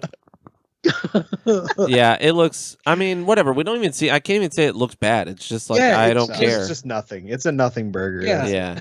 It's just like what is. And now that we're like old, it's not like, wow, I wonder what like these older people who know what they're doing are gonna write. I'm just thinking, what dipshit got lucky and they picked like their idea? Because it's just another person like any of us who just sat around in their underwear and thought, oh, then he'll jump over a rock, and then she'll grab the mineral and it'll reverse the energy blast. And then like 18 months later, he's on $1 million set and he's like, I can't believe she's about to grab the mineral and do the energy blast. Like it's literally I just keep thinking of ways they can make it worse. Like I want Arnold to be the chief of that'd be awesome. Tribe. No, the tribe. Oh God! And it's like they make him. It's like Horizon Zero Dawn. It's not the past; it's the future. After the predators get us. If they do that, then they're straight up Horizon Zero Dawning it. I mean. Well, I don't know, because it's had to have been in production for a while, and Horizon. Well, I don't know. They shouldn't have left it up to our imaginations this much. Yeah, it's just so much. I don't know. So, what if there's space pirates that come in? I don't know. So we'll see what Prey is about. We can skip off from that gameplay demo.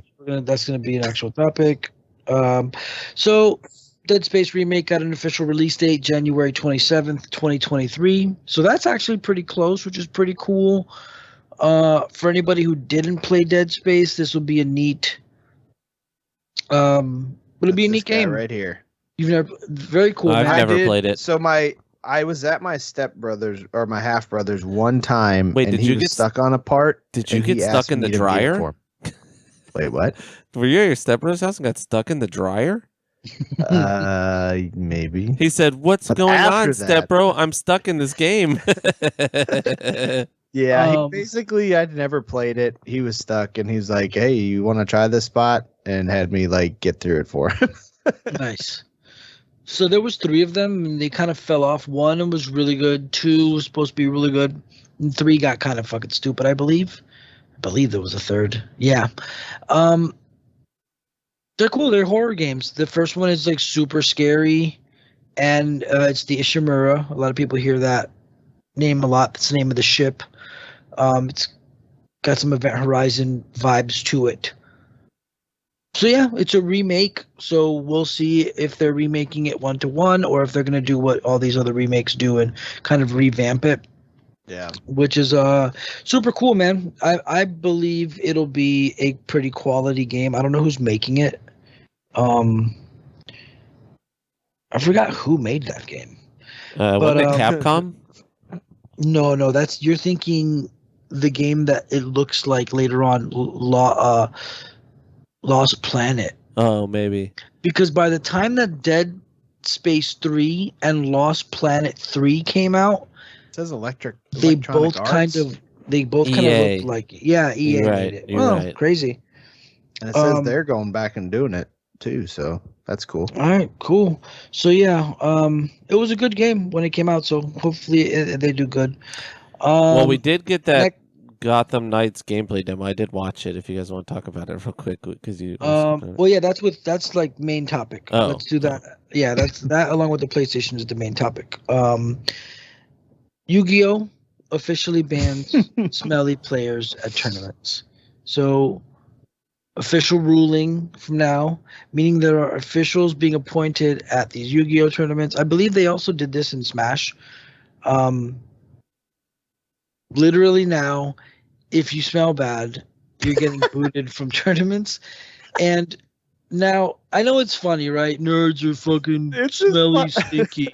But, like, so I think we brought it up before. We have a gaming place here. It's called the Gaming Satellite, and it's where people go to play Yu-Gi-Oh! And D&D and tabletop games and miniatures and shit like that. And, dude, when you go into it, on a Saturday afternoon, it stinks, dude. It either smells like BO or laundry that didn't get put in the dryer quick enough. You know, like stale laundry. Mold. Yeah, it's bad. It's or like bad. You just it's weird that. What is the correlation with nerds that? Like, see, that's when stereotypes a lot of times get created for a reason, because of behavioral patterns that persist more than average. So it's like, oh yeah, nerds are gross and whatever, but like, man, it's weird because it's not like every grouping of, I don't know, because it's not even that like, oh, it's all nerds are fat. Like it's not that. It's just, it's what it is nerdom takes superiority over health and hygiene, and not in all cases, but in some. Like, it's just what it is. Like, I don't want to waste my time showering. I'd rather use that time to keep playing my games. Yeah. I guess, but yeah, and you're already stereotyped as never gonna get with chicks and all this stuff anyway. So why try? Yeah, I guess, but like, it's crazy how it persists. It sucks that, like, you know, like when you go into a place like that, or like to a con, or it's like a certain type. It's like the gaming type, the sit down and game type, the card games, the tabletop games, like, and it's just, I don't know, it's just weird. I think, and I'm just like, man, I wonder what the common is. I think you're right. It's probably that the gaming takes priority, and it could be just, I don't know, but it's been a thing for many, many years at like tournaments where it's like, wear deodorant, shower, and it's like, fuck, what other group of people needs to be told this, to the point where this means that at this Yu-Gi-Oh! Official tournaments that they're gonna be like, hold on, stop, sniff official, checks, and there's gonna be sniff checks, dude. That's mortifying. That sucks, dude. It's like dehumanizing, but it's like, dude. Nah, bro, if you stink, you should know it. No, I think we're looking at this the wrong way. You would be the last person to know, though, because you're used to it. Yeah, it's and then an if someone opportunity tells you, for like Bod or somebody like that to be like, you know what, we're gonna be the official sponsors of Yu-Gi-Oh! And the Bodman fragrance sprays. But you can't just cover ass and balls with a fragrance, because it's just with more ass and balls. It's just gonna be ass, balls, and eucalyptus. It's, you can't just mask it. You've got to get to the root. Yeah, you got to go take a shower and wipe your armpits 100 times with fucking deodorant. I mean, with soap. So, okay, here's the thing. To me, you need to shame people a little bit every once in a while. Like, if you stink and you don't know it, somebody needs to fucking tell you, hey, bro, you stink. You can't come in here and play cards with other like dudes that look like you, and the only difference is they don't stink because they take showers. And also, your fucking mom who you live with needs to tell your ass to go take a shower. Yeah. You just got stop being afraid of hurting your kids' feelings. You're the first line of defense. You're the one who's supposed to say, hey, dude, I pushed you out of my vagina. You smell like ass. Go take a fucking shower. You're never going to have friends. You're never going to have friends because you fucking stink. Yeah, people bully you at school because you stink. It sucks, man. I'm not obviously. No, it doesn't suck. It's you stink. Take a fucking shower. That's true. I buy you deodorant, bitch. Use it. It's not that difficult to fix. I can't stop. Yeah, I guess I don't feel that bad because it's really not that hard to fix. You just got to shower. Yeah. Oh, You just I'm shower sure once a day at least, please. Yeah, really, at least, dude. I mean, I'm crying. Oh shit! Oh man! All Sorry right, about that, nerds. If I blew the mic up laughing, no, you're good, dude. Here, I got this. So we got the PlayStation CEO reportedly upset his staff or the staff over abortion rights comments. This is boomer shit, dude. So this guy, I don't know what's his name. Hold on. Jim Ryan, current CEO of PlayStation, sent a company-wide email insisting staff respect the differences of opinion regarding abortion rights, and then went on to write 5 paragraphs about his cat's birthday. and how he may want to get a dog one day. Yeah. Oh, God. Yeah, bro. So in my opinion, the idea of the email is okay because it's a big company, and the idea of, hey, I know there's something going on, but professionally, while you're at work and with your professional emails and stuff, don't comment on this kind of stuff, whatever. But he didn't. He pretty much pulled the there's good people on both sides card, and is like, this is a very whatever he said, I'm paraphrasing, like it's a complicated and nuanced subject. No, it's not. Regardless right. of it's really not. Like your personal body vessel autonomy is important, and to not go off on the whole like thing about the shit. His email should have been more. I think his email should have been more direct, and say something like, "This is a sensitive topic, but here at Sony, we need to conduct ourselves professionally, and that's not something we're here to comment on. We make electronics. Like that's something that I wish I could say that's something you do with your voting, but these fuckers are not. It's not even. We don't vote on it. They're fucking doing it themselves. It super sucks, this whole thing that's going on. But I think he should have just shut the fuck up. Like if you're not going to come out in favor or whatever, like I understand that a business can't always pick a political side because like our population's usually divided in two.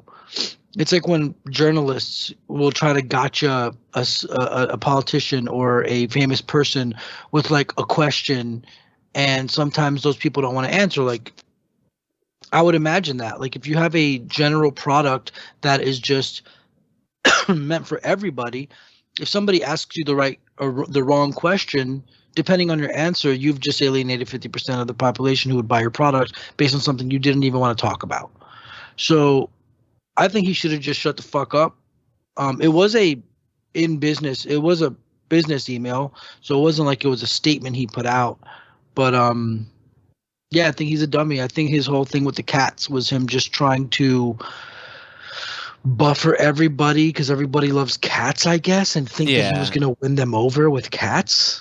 Like, the young kids like cats, right? I'll just give them some Zoomer cat talk. And it's like, no, bro. Yeah. We know that you're probably trying to protect your interests with investors who you know are highly conservative and want this to pass. So you definitely can't say anything against it. So if you're not going to say anything for it or against it, just don't fucking say anything because you just did more damage. Yeah, I mean, And, if you want to address that, like maybe people have come to HR to say like I'm not feeling comfortable, whatever, then maybe just say, hey, we try and keep talking about that kind of controversial shit to a minimum. That's it. It's all you have to say. Like, hey, people have reported they're feeling uncomfortable, and the workplace isn't necessarily a place to be talking about that. Like that's okay, but not like, hey guys, respect everybody's opinions, and here's my opinion: my cat is cute.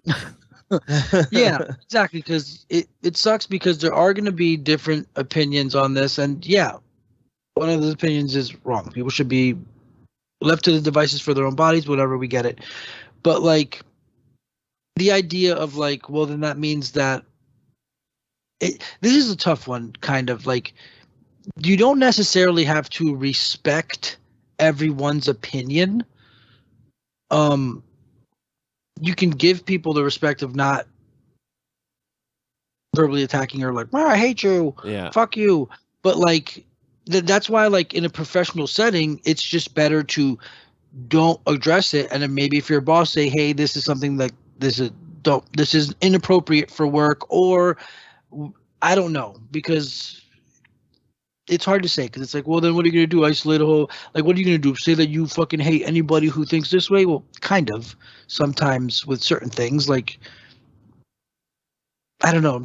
I'm trying to, I don't know. Either way, he should have just shut the fuck up. Yeah, just shut up. That's it. He should have just shut the fuck up. But then another company who is also owned by Sony, Bungie just came. Bungie, Sony bought them, dude. I thought they were still investigating before that went official. Oh, well, yeah, same shit. That's going to go through. Dude, none of those... I mean, Activision hasn't even gone through yet officially. Yeah, all those investigations, all that shit's going to go through. Those are business deals, man. Like, these aren't... These well, the monopoly... No, it's not. These aren't like somebody buying water or Nestle. So they tweeted... just, I'll read it, sorry, since I have it open. Bungie came out and said, standing up for reproductive choice and liberty is not a difficult decision to make, and Bungie remains dedicated to upholding these values. And then my favorite is the first response is the most, replied or whatever response is, why don't you stick to games, Bungie? And it's that fucking collage of old white dudes with hats and sunglasses on, that they always put up for like, just don't resist. Those kind of comments. Pretty funny. Yeah. So yeah, then they came out and said that. So that's cool. Like, they're going to say if they want to, they can make that decision to come out and be for that. I mean, it is a shitty thing. And yeah, man, like, that's just one. It is one. I don't even know. We already know it's wrong. It's politics. Let's just not. Exactly. Yeah, we all know it's wrong. And that's pretty much it. Wait, what's wrong? Getting an abortion? We should have all abortions all day. We don't need any more goddamn babies out here, bro. No, I didn't say getting abortions is wrong. I said that the fact that they're trying to take people's autonomy away is wrong. Got it. Sorry. No, yeah. No, dude. So backwards. Let's not. Yeah. So the other way. Yeah, so Sony guys, shut up. Next one, possible new Resident Evil game photos Silent leak. Hill. You've put Resident Evil. It's definitely Silent Hill. Oh, Silent Hill. Silent Hill 2. Okay. Yeah. Cool. Possible Silent Hill game photos leak. Seems to be some kind of UK looking game because the character has like a slur written on her face, or like not a slur, but it says Minger, which is like a word they use over there. And yeah, just looks like more spooky game stuff.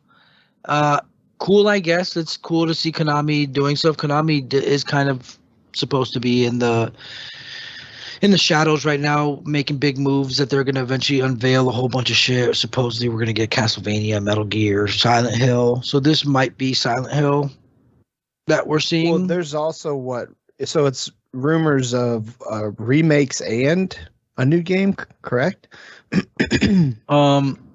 Yeah, but they just won't say shit. So we're just waiting for them to come out and actually say something, which is fine. I won't play this. because as much as I like think, oh, cool, Resident Evil, and so I still like. I mean, I did play Resident Evil Village, but I'm not very big on horror games, so I don't really get around to them. I've owned every Silent Hill game, and I've beat none of them because I just kind of find them boring. But hopefully Konami can start getting paid off of some video games again, so they can stop making pachinko machines.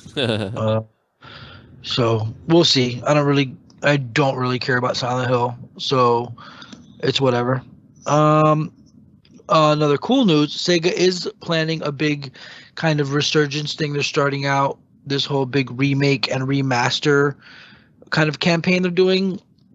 I believe it's starting off with remakes of Crazy Taxi and Jet Set Radio, which I don't care for either, even though they're really, really big kind of cult classic games. Jet Set Radio is people really, really love that game, and I do not care for it. Yeah, I don't get it at all. You just rollerblade and do. I mean, I thought you would like it. It's rollerblade and tricks. It came out when you were in high school. Yeah, no. We were both in high school. Nah. It's like rollerblading and tricking and graffiti, but I never really cared for that. So, but Jet Set Radio and Crazy Taxi are getting remakes. Crazy Taxi is fine, but I would play it on the Dreamcast every now and then, but it was never really a game I like obsessed over. But these are just the ones they're starting with. Also, there's a Jet Set Radio Future spiritual successor already being made. I forgot what it was called. It's got a wacky name. But it's being made by, I believe, the guy who like created it. They wouldn't let him make another one, so he was like, fuck it, I'm just gonna make my own. I believe it's called Bomb Rush Cyberfunk is what he's working on, which is basically the new Jet Set Radio feature. That's like when that guy made Mighty Number 9. Yeah, basically that's exactly when Keiji Inafune did Mighty Number 9. This guy's making Bomb Rush Superfunk and Cyberfunk, I mean. And I don't care because I don't really care for that kind of funky aesthetic game. But it is cool that Sega's going to be doing some remasters and remakes. I think it's going to be a 5-year plan starting next year. So that means there's a possibility that we'll get a Golden Axe remake. There's a possibility we'll get some Shinobi. We already have heard that Paramount's in the works of possibly making a Streets of Rage film. I'm pretty sure someone is going to try to make Yakuza into something. I really think they shouldn't. They should just leave it alone. Those games are good enough. But hopefully Sega puts out some fucking remakes. Next one, EVE Online cross Microsoft Excel. Strange. But for anybody who plays EVE Online, that crazy-ass game, a lot of people call it a spreadsheet simulator. Well, they've officially collaborated with Microsoft Excel, and the game will now be like compatible with Excel for like spreadsheets and shit, which I thought was just. I have played like every MMO that's come out. Not every, but especially when MMOs were first coming out. I played all of them. I couldn't understand why anyone would play that game. A lot of people have said that it's supposed to be apparently to really, really play it. It's like a job. Like it's like you have to spend hours like doing numbers and like it's stupid, man. I don't know, man. I don't know why somebody games are weird. I guess it's what people find. Whatever somebody finds entertaining with their time, I guess. Yeah, like I'm not here to hate on it. If people I just played it, I was like, I don't understand. Yeah, me either. It don't make any but sense. It's so complicated. People use like spreadsheets and shit so much with it, and they're collaborating with Microsoft Excel, which is I think a pretty big deal that Microsoft's actually going to go actually do all that. Obi-Wan final trailer. Did you guys watch it? I didn't. Yeah. What'd you think? I think it looks like more Star Wars. I thought it looked great. I'm super excited for how they're kind of like hunting. It seems like it's gonna be about like hunting them down at first and then kind of trying to lure them out. I am a little concerned. I did notice some like real bad CGI spots in this one. So I'm a little concerned that it's going to be really rushed. The stuff we've gotten so far has been pretty. I can't say that. I guess Boba Fett wasn't that great. So yeah, I don't know. I have high hopes for it, but I'm concerned about them rushing to get it out because it was kind of like we are getting it, then we're not getting it, and then we're getting it, and then it's coming out really fast, and it's like, oh boy, yeah. I guess that's my concern. But I think everything looks cool. Set pieces look like, stuff we want to see. It's more Star Wars, but it's Obi-Wan and even McGregor and everything we want. So I'm all for it. Yeah, I mean, I'll watch the first episode and I'll see if if it's something that I want to watch. I mean, didn't I just get through Moon Knight? Yeah, then I'll be able to do it. I'll do it. I won't care. Like, do we know when it takes place? I'm sure we do. I don't remember between what movies. It's between episodes 3 and 4. Oh, yep. Wait, but I believe it's going to have Hayden Christensen in it, right? Yep. And so that's what I'm most excited for, to see. He has a chance to redeem himself. Yeah. Nah, he'll be in the Vader suit for sure already. Yeah, but I mean, he's just playing Vader. But he himself is going to be in the Vader suit. Then what's the fucking point of paying him to do it? Then just pay some schmo to do it. The mask will come off when he sees Obi-Wan the one time. That's what I want to see. I want to see what he does, because this is his chance to redeem what happened. And I sometimes feel kind of bad. I mean, I guess he was an adult at the time, but the thing, what happened to the now that's pod racing kid. That guy's life fell apart. That movie just fucked that kid's life up, man, because he lost his mind, And Hayden Christensen hasn't really worked since. He did that, Looper or something like that? Yeah, it wasn't terrible. But he hasn't done anything. I mean, he could either be enjoying his Star Wars money, or he's just not. I don't know. I don't think it's lack of job offers, probably. I think it's shame or. The funny thing to me is the excitement of people when they actually said he was coming back. I really thought everybody really hated that dude. Hayden Christensen, I'm good. I'm good on him not coming back for sure. Say again? I'm good with him not coming back. I'm not. Right. But honestly, who would play it then? I don't need any of it. Why do we need a middle? Why do we need something in between episodes 3 and 4? Why do we need? I agree there. I agree with that. What do you mean you're making something between 3 and 4 now? What are they going to de-age them? Are they going to de-age? Well, no, if it's between 3 and 4. No, but it's just weird because what's his name? Ewan McGregor should be about right. Yeah, but it's also weird to me because it's gonna diminish the moment where Obi-Wan dies in episode 4. Spoilers. That whole thing is we haven't seen each other since that duel because I fucked you up, and oh God, you're right. Your kid. Now it's but we saw each other and then we fought a couple times. It's come on, man. Yeah. Remember that one whole season of a show we did together? Unless they're not going to have them ever cross, but they're going to. See, I see it as just a way to get everybody to watch it more because it's Obi-Wan and we all want more Obi-Wan.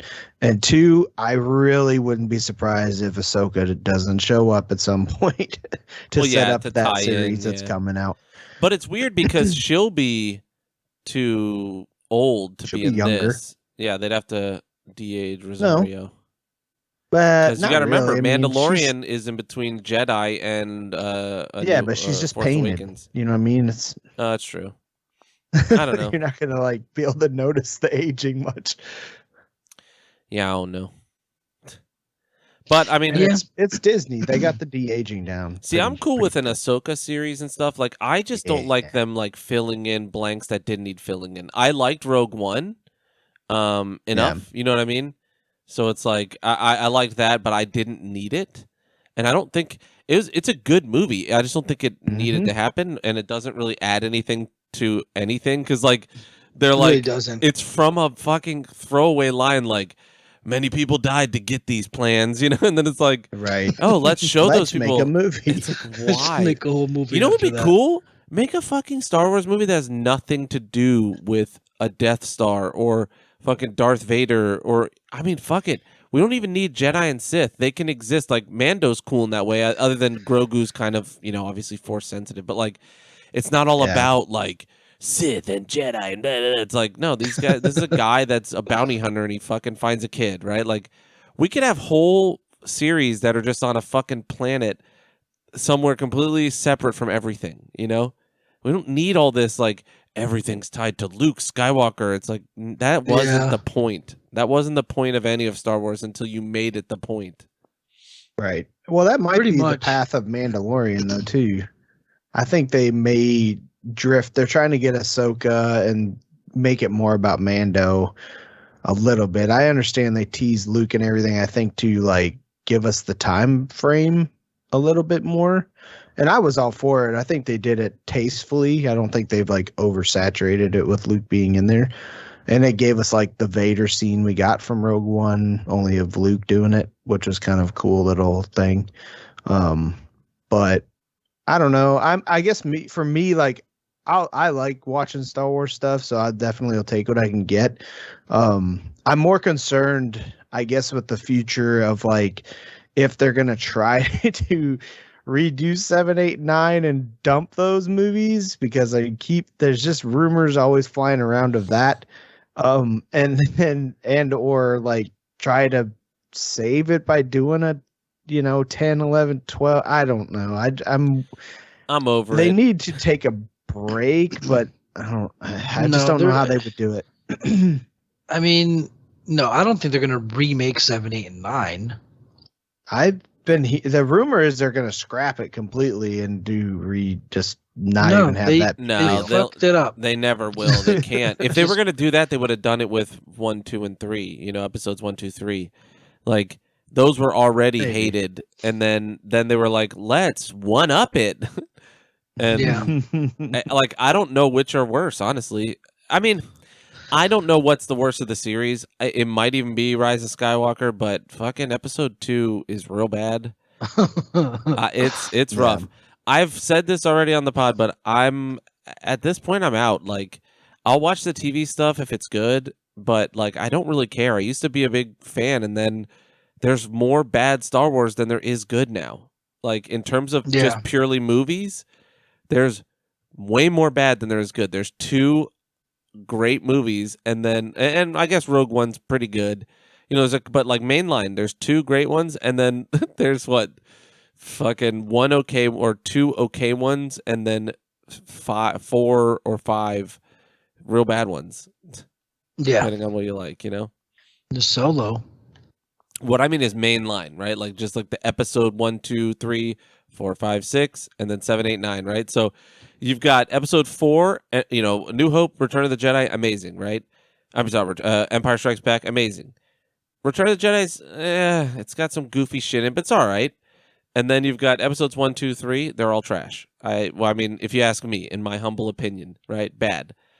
And then you've got Force Awakens, okay. But in retrospect, after seeing the rest of the series, it's pretty bad. But like, if on its own, it's all right. It's just a rehash. And then Last Jedi, I like it in its own way, but it is bad. And then Rise of Skywalker is just trash. So it's like, so much of it is bad versus the good that, like, at this point, what are we holding on to? Like, we have imagined our own shit better than this, Yeah, I think people are just holding on to what they're used to.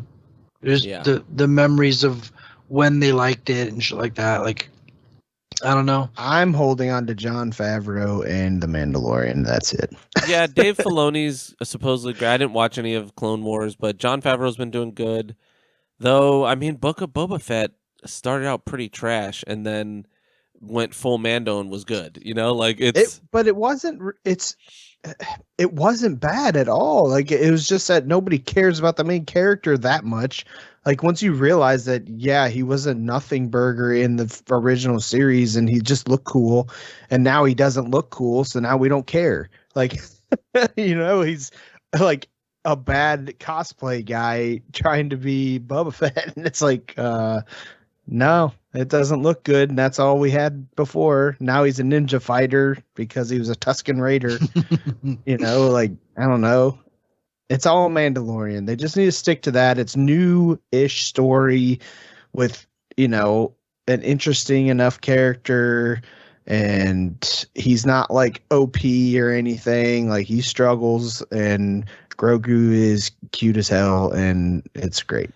I just don't know. Like, they've kind of fucked it up in terms of. I mean, I liked it. I loved both Mando seasons and the parts of Boba Fett that are Mando. But like, then they're like, all right, Grogu goes back now. LOL. And I'm like, but now how? What?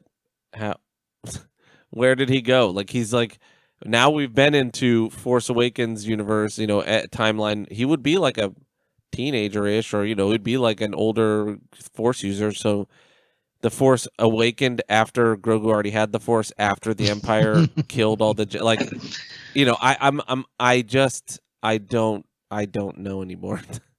Yeah, they fucked it up, man. It's a big mess. If we go by those movies, then Luke already started to try to repopulate the Jedi, and it failed because Kylo Ren did whatever Kylo Ren did, which they didn't pay off. You know what I mean? So that it's like, I don't understand. Luke would have known there was a Force user as powerful as Grogu by just pure sense of the Force. He did.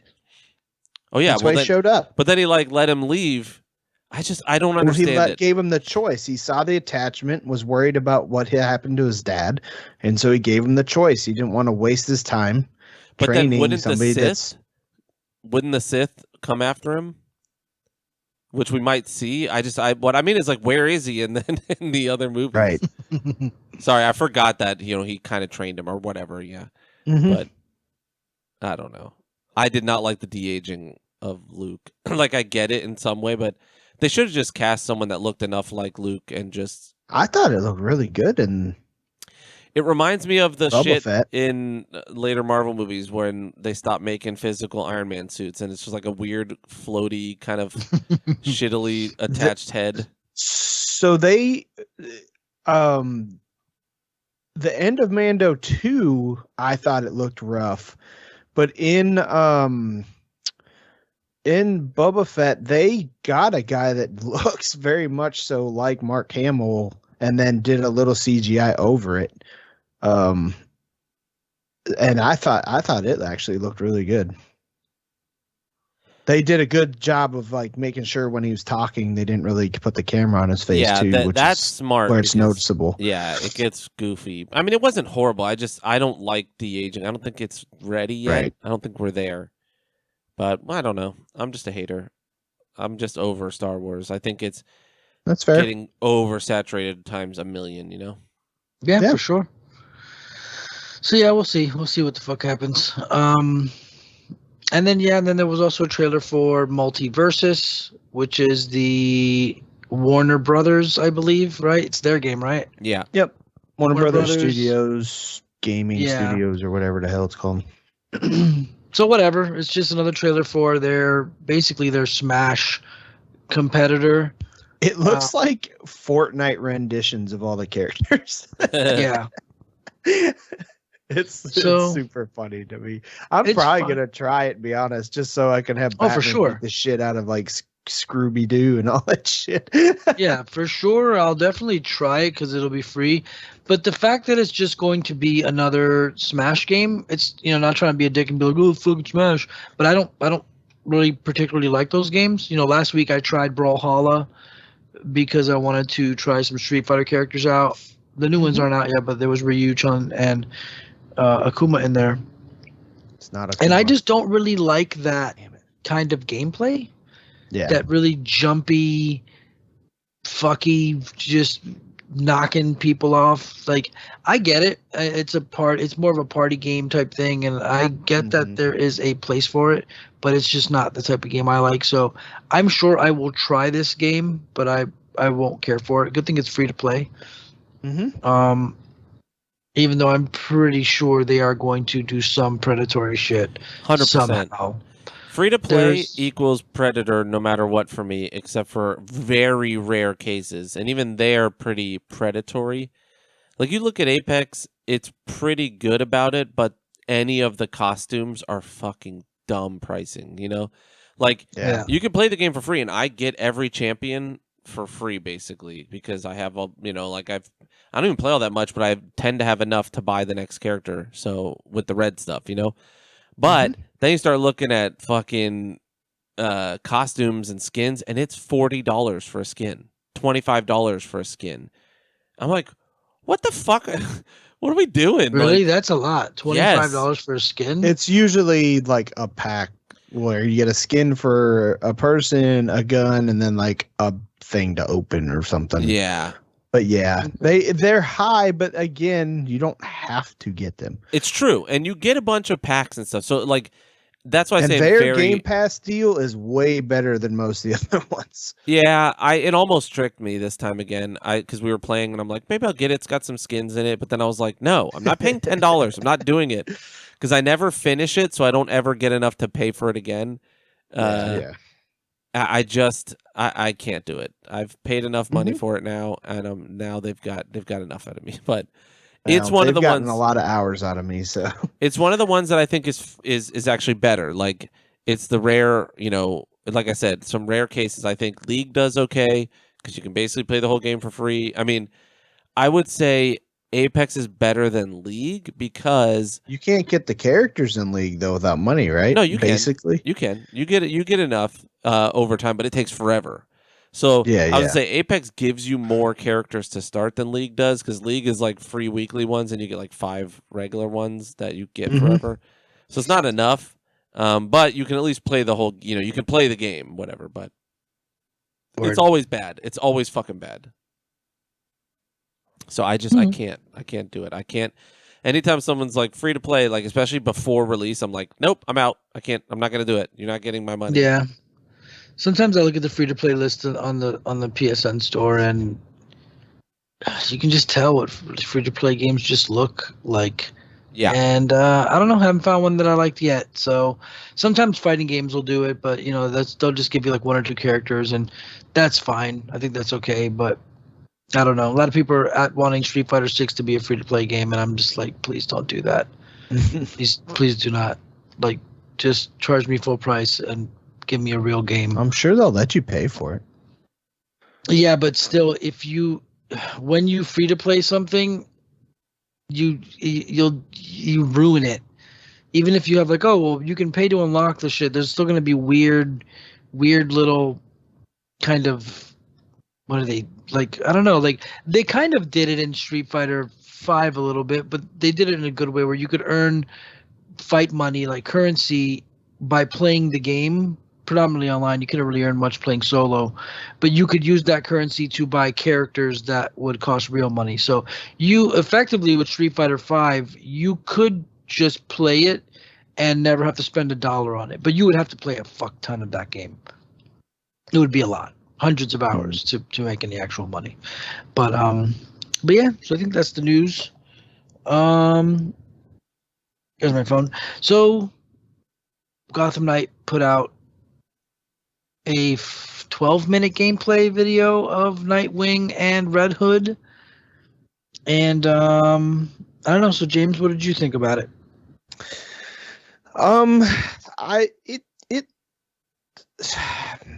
So I was more excited for this game until I watched this, if I'm being honest. It looks really like clunky. Like everything looks really stiff, really slow motion, kind of like almost like laggy and like buggy a little bit. There's the weird combat thing where you launch across like a city block every time you switch to a different opponent. Yeah, man, that's still there. It was way more noticeable in this. Yeah, it's definitely on crack in this. Like in Batman Arkham games, it's pretty bad, but this is like double what is happening in those. Like it feels weird in that because it's like 5 feet. You're like zooming across. Yeah. In this, it's legit like across a football field almost. The whole building top. Yeah. Yeah, like normally in the Batman stuff, it's more like he's he's fighting a group of dudes, so he's kind of like just going back and forth in different directions, and sometimes one guy's kind of far, so he kind of like the animation stretches. In this one, he's literally like punching one guy and then doing like a flip, but they're just sliding his character model across. He's just sliding across the rooftop. I get it though. I can see how it's going to feel. And it is like maybe they should have had those enemies just a little bit closer. I'll also say it's real dumb that they're like, Red Hood is using non-lethal rounds. Like, why? I mean, I get it. Because it's Batman, dude. No, I get that. But what I mean is, why have him be a character? It looks so dumb to be consistently shooting people in the face for 20 minutes. And there was another thing with that. He was like, they're like, oh, he's using non-lethal rounds, but they still pack a punch. And like, every shot looked like it was not doing anything. Like, are you gonna have to shoot people 1,000 times to get them to just fall over? Pretty much, because since you don't have to get close to them and risk the damage, you're just gonna be like peppering them with damage. He was a poor choice to put in this game. I think Red Hood is a cool character, but I don't think it's right for this game in particular. I don't think he's going to be played. I think people are going to enjoy him at first that are big Red Hood fans. Like, oh, I get to play Red Hood in a video game. And then it's going to be like, man, he's kind of boring. And I don't know. I don't see him going over as well in this. Also, like, I don't really like the whole like Fortnite glider and then like the magical step shit. Like, they all have grappling guns still. Like, why put that in there? Yeah. Yeah, definitely the Fortnite glider is fucked because they put that in there because of Fortnite. Yeah. Because it literally looks exactly like a Fortnite glider. And then they did the like Star-Lord steppy shit. Yeah, that was really dumb. This is dumb. Yeah, that's real bad. That like mystic step. Oh, like the Red Hood can channel the energy from the other planes of it looks so dumb. He's just double jumping and he's just hopping. It looks like a debug glitch mode shit where he's just fucking hopping through the air. Hey, man. Hey. I was so excited for this game. Just let him grapple, dude. I was not, but I was excited for you guys because, I've only played Arkham Asylum and Arkham City for a little bit, both. And I thought they were good. All great. I thought they were good. It's just like they weren't for me. Like I was getting frustrated. I could just tell, whatever. Right. But I was like, they're good games. I would never say they're not. I'm just like, I don't see it. I'm hoping that the element of it being co-op is enough to like keep it fun enough to where I will still enjoy it. I think that's going to be a big thing for me. Like, that's the thing I was looking forward to the most. Is that it was the potential of co-op, and they said at least 2-player co-op, which lost opportunity if they don't get the 4-player going. Yeah. But I will say too, Jason Todd's facial model is real bad. Like, all of it graphically looked kind of shitty. I will say the city looked cool, right? Like all the but they're probably using like Origins or something's already mapped out city. That's true. Maybe. I mean, I still thought it was a little bit like, if you ever notice in Arkham City, if you stand next to a car as Batman, the cars are like the size of a building. Like, you ever notice the really, really bizarre kind of scaling on stuff? It's not that bad, but like the streets, like if you look at the streets are real big. But I did think it was cool. The motorcycle riding was neat. I did notice Red Hood curse. I thought that looked bad. Yeah. Oh, it looked like Spider-Man. Like, it looked on I thought rails. It was like cyberpunk bad, like driving mechanics. It looked on rails is what it looked like. We'll see. I mean, I think it's going to be glitchy, and it's going to be maybe not glitchy, but it's going to be wonky as fuck. But the Arkham games are kind of wonky. They're not the smoothest ever. Combat's always kind of wonky. I think maybe they just chose wrong by showing that rooftop thing. But I mean, that's going to be most of what we do is fight bad dudes in groups like that. That's most of the game. And then you would you would come up to a crime being committed, and then you would just beat the shit out of like 5 dudes, and then it would be like crime resolved. No, you didn't resolve whatever crime was happening. You just beat the dudes up. I don't see this having the detective shit as much. No, they showed it. Like, it doesn't make So- sense why they even tried to include it. So I did notice there's no more detective vision. They've turned it into a goddamn pulse. They've turned it into a horizon pulse. Oh, yeah, you're right. So you click the thumbstick and you get, which I kind of like a little better because I would always just be holding L1 in Batman. I would just be permanently playing with detective vision most of the time. I don't know. I hope. I have faith. I'm still gonna probably buy whatever the most expensive version of the game. I mean, I hope they come out with a $175 statue version, even though I don't need the fucking statue. Just do it. Just do it, and I'll buy it. But yeah, I'm kind of wondering, like, man, are we gonna have really good Predator sections again, where it's like the stealth stuff, or is it like, no, it's all multiplayer, so we're gonna make it? Because I'm gonna play this shit solo. I do think the stealth is going to be a thing because they made a point to comment about Jason Todd's attacks being loud. Yeah. And I did think also that notice everyone has glowing white eyeballs. I'm like, what? And like Dick Grayson or Nightwing has glowing sticks. I'm like, why are you trying to? He's like hiding up on top of thing. I'm like, but you got big bright ass shit all over you. What are you doing? I don't get it. So I do like that it's owls, so we get owl stuff. Yeah, they showed the Talon fight. That's cool. Yeah. So that's really cool that there's going to be like elite Talon buddies that we get to fight with. So I'm looking forward to that. And then everybody trying to keep a secret that Batman's in it, because I'm pretty sure he's going to be in it or he'll be DLC. Apparently Batgirl is going to be the replacement. So if you want to play as Batman, pick Batgirl because she basically controls like old school Batman. Everybody else will be different. But I'm pretty sure he will be in there. I hope he's not in the game. I hope they just bring him in later. But then again, I don't know what story this is going to be. So I don't know if he should be in there. No, he'll be like Alfred. He'll be like, Knights, we have a case. I thought he was dead. The way that they showed his helmet or whatever. I think he's supposed to be dead, but he ain't going to be dead, dog. It's Batman. I thought it was the Nightfall thing. Oh, like he got broken. I don't know. And yeah, I don't the end know where of Gotham Knights was Nightfall. That's where he fakes his death, so he doesn't have to be Batman anymore. Correct? Yeah, kind of. But then Azrael takes his place.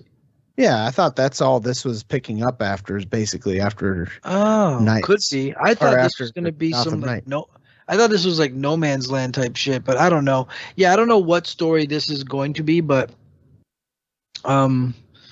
I hope it's good. I mean, I'll get it anyways. And if anything, we know it's going to be full of lore and characters and shit like that. They haven't brought up any kind of Riddler trophies, which is odd because you know they're going to do some shit like that. But I don't know. You got anything else on this? No, I think it looks like shit. I'm disappointed. But I'm still. I'm gonna play it. Yeah, we'll see. And then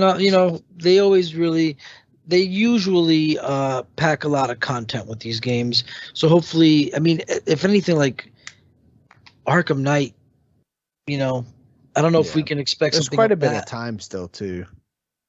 Yeah, there's still a couple of months, but Arkham Knight has so much content. But we'll see. So last story is we finally have more news on the PlayStation Plus Essential Extra Premium stuff. We have a list of some of the games that they're adding.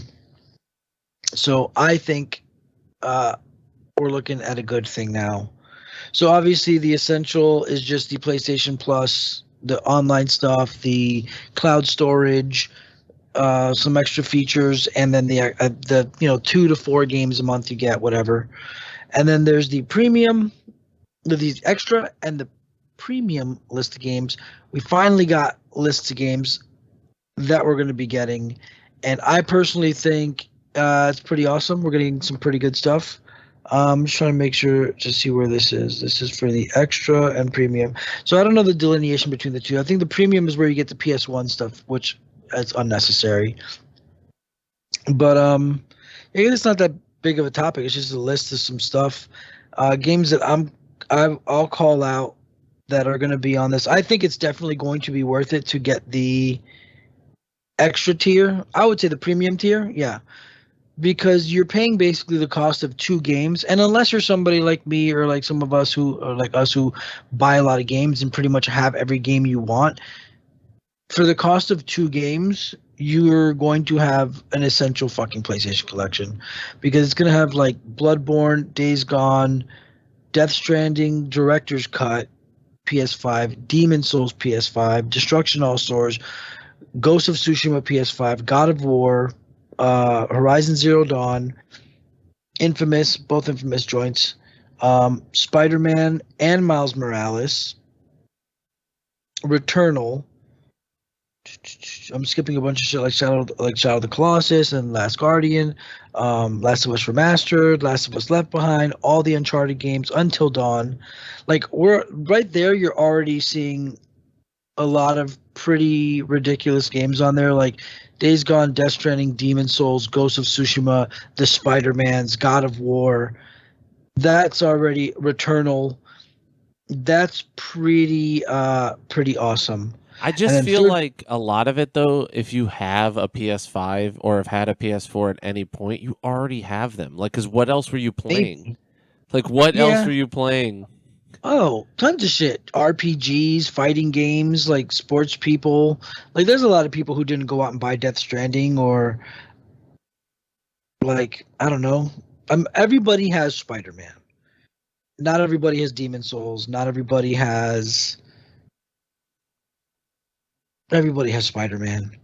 But, yeah, I don't think a lot of people have Returnal. So for people like us, true. But that's only first party games. Now, third party games, Ashen's on there, which is cool. I never had Ashen. I just found out today also. So it also brings Ubisoft Plus, which is like 27 Ubisoft games, which is pretty neat. I think I had the list of that, which is like, Assassin's Creed and a bunch of shit like that. Yeah, it's gonna bring Ubisoft Plus will bring 27 Ubisoft games. Added to that. So if you like Ubisoft, which, I like some of their games, they've got some pretty decent games. You won't lack for shit to do for 100 hours. That's all that yeah, are, like pretty a fucking much. 100-hour open world. But third-party games are Ashen, which I do look forward to trying that out. Valhalla, Arkham Knight, Celeste, which I look forward to playing that. But that's an indie game. It's like $20. Dead Cells will be on there. That's really neat for people who haven't got a chance to play Dead Cells.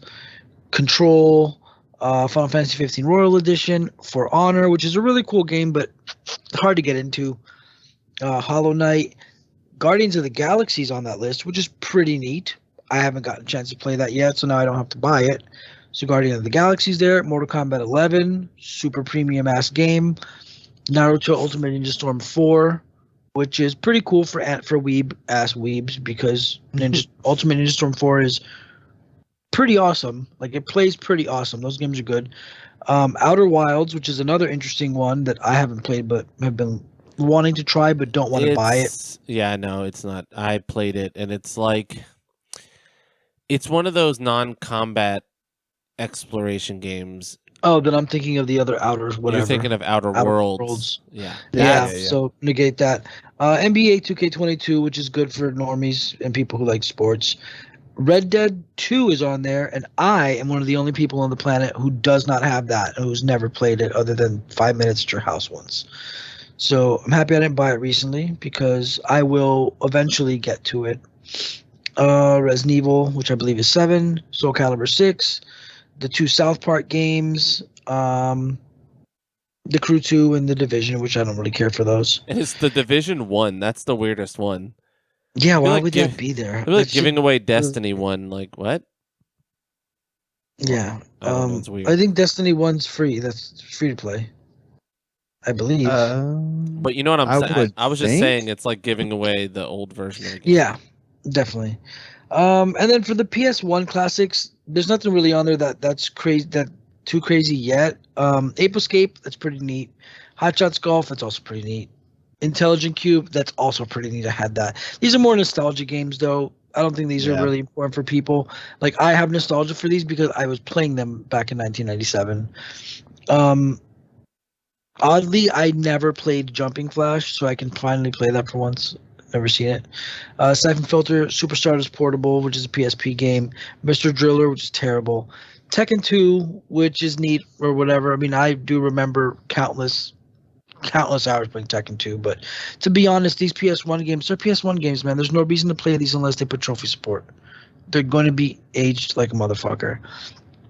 Some PS2 stuff, which is pretty neat. All the Jack and Daxter games, which will be fun to maybe go back and try, but I doubt I'll play through them. But I do look forward to maybe trying Jack X Combat Racing. Rogue Galaxy, which is actually pretty awesome. It's a JRPG. That's a really good looking game still. Yeah, that's a really neat one to have on there to be able to give a try without having to pay for it. The Dark Cloud games, Ark the Lad, just weird RPGs. That'll be fun to try. Wild Arms 3, just games that if you're not like me, like I get bored and I go buy games because I want to play something different. This is a lot of different shit, and they're like pretty seminal titles for that time, for like the PS2 and stuff like that. Also BioShock remastered, Borderlands Handsome Collection, Bulletstorm Full Clip Edition, which is really bad. I recently tried that. It's really bad. And some other stuff. So the PS3 games, that's still the big bummer, is you have to stream them, which is a super bummer. Because they've got some pretty cool ones on there. They've got my fucking Castlevania Lords of Shadow 2 is on there, which I really love that game. Along with Ashura's Wrath, which is another really cool but pretty bad game, actually. And that's kind of it. Regular Demon Souls, the infamous 1 and 2. Like the PS, I mean, it's got Motorstorm Apocalypse, which is pretty awesome. But the fact that you got to stream these, and I believe when you're streaming the game to play it, you can't stream it through the system. So I'm asked out for that with those, which is a bummer. Tokyo Jungle is a very cool turn-based role-playing game where you play as animals after like basically all the humans die and the wilderness takes over the cities. Tokyo Jungle is that's turn-based. Yeah, it's a turn-based RPG. No, the game's awesome. I thought it was like a action RPG style game with leveling and you just like ran around and attack. But I've never watched it actually, so I don't think it's. I played it. I didn't beat it, but let's find out. I'm pretty sure it's like turn-based.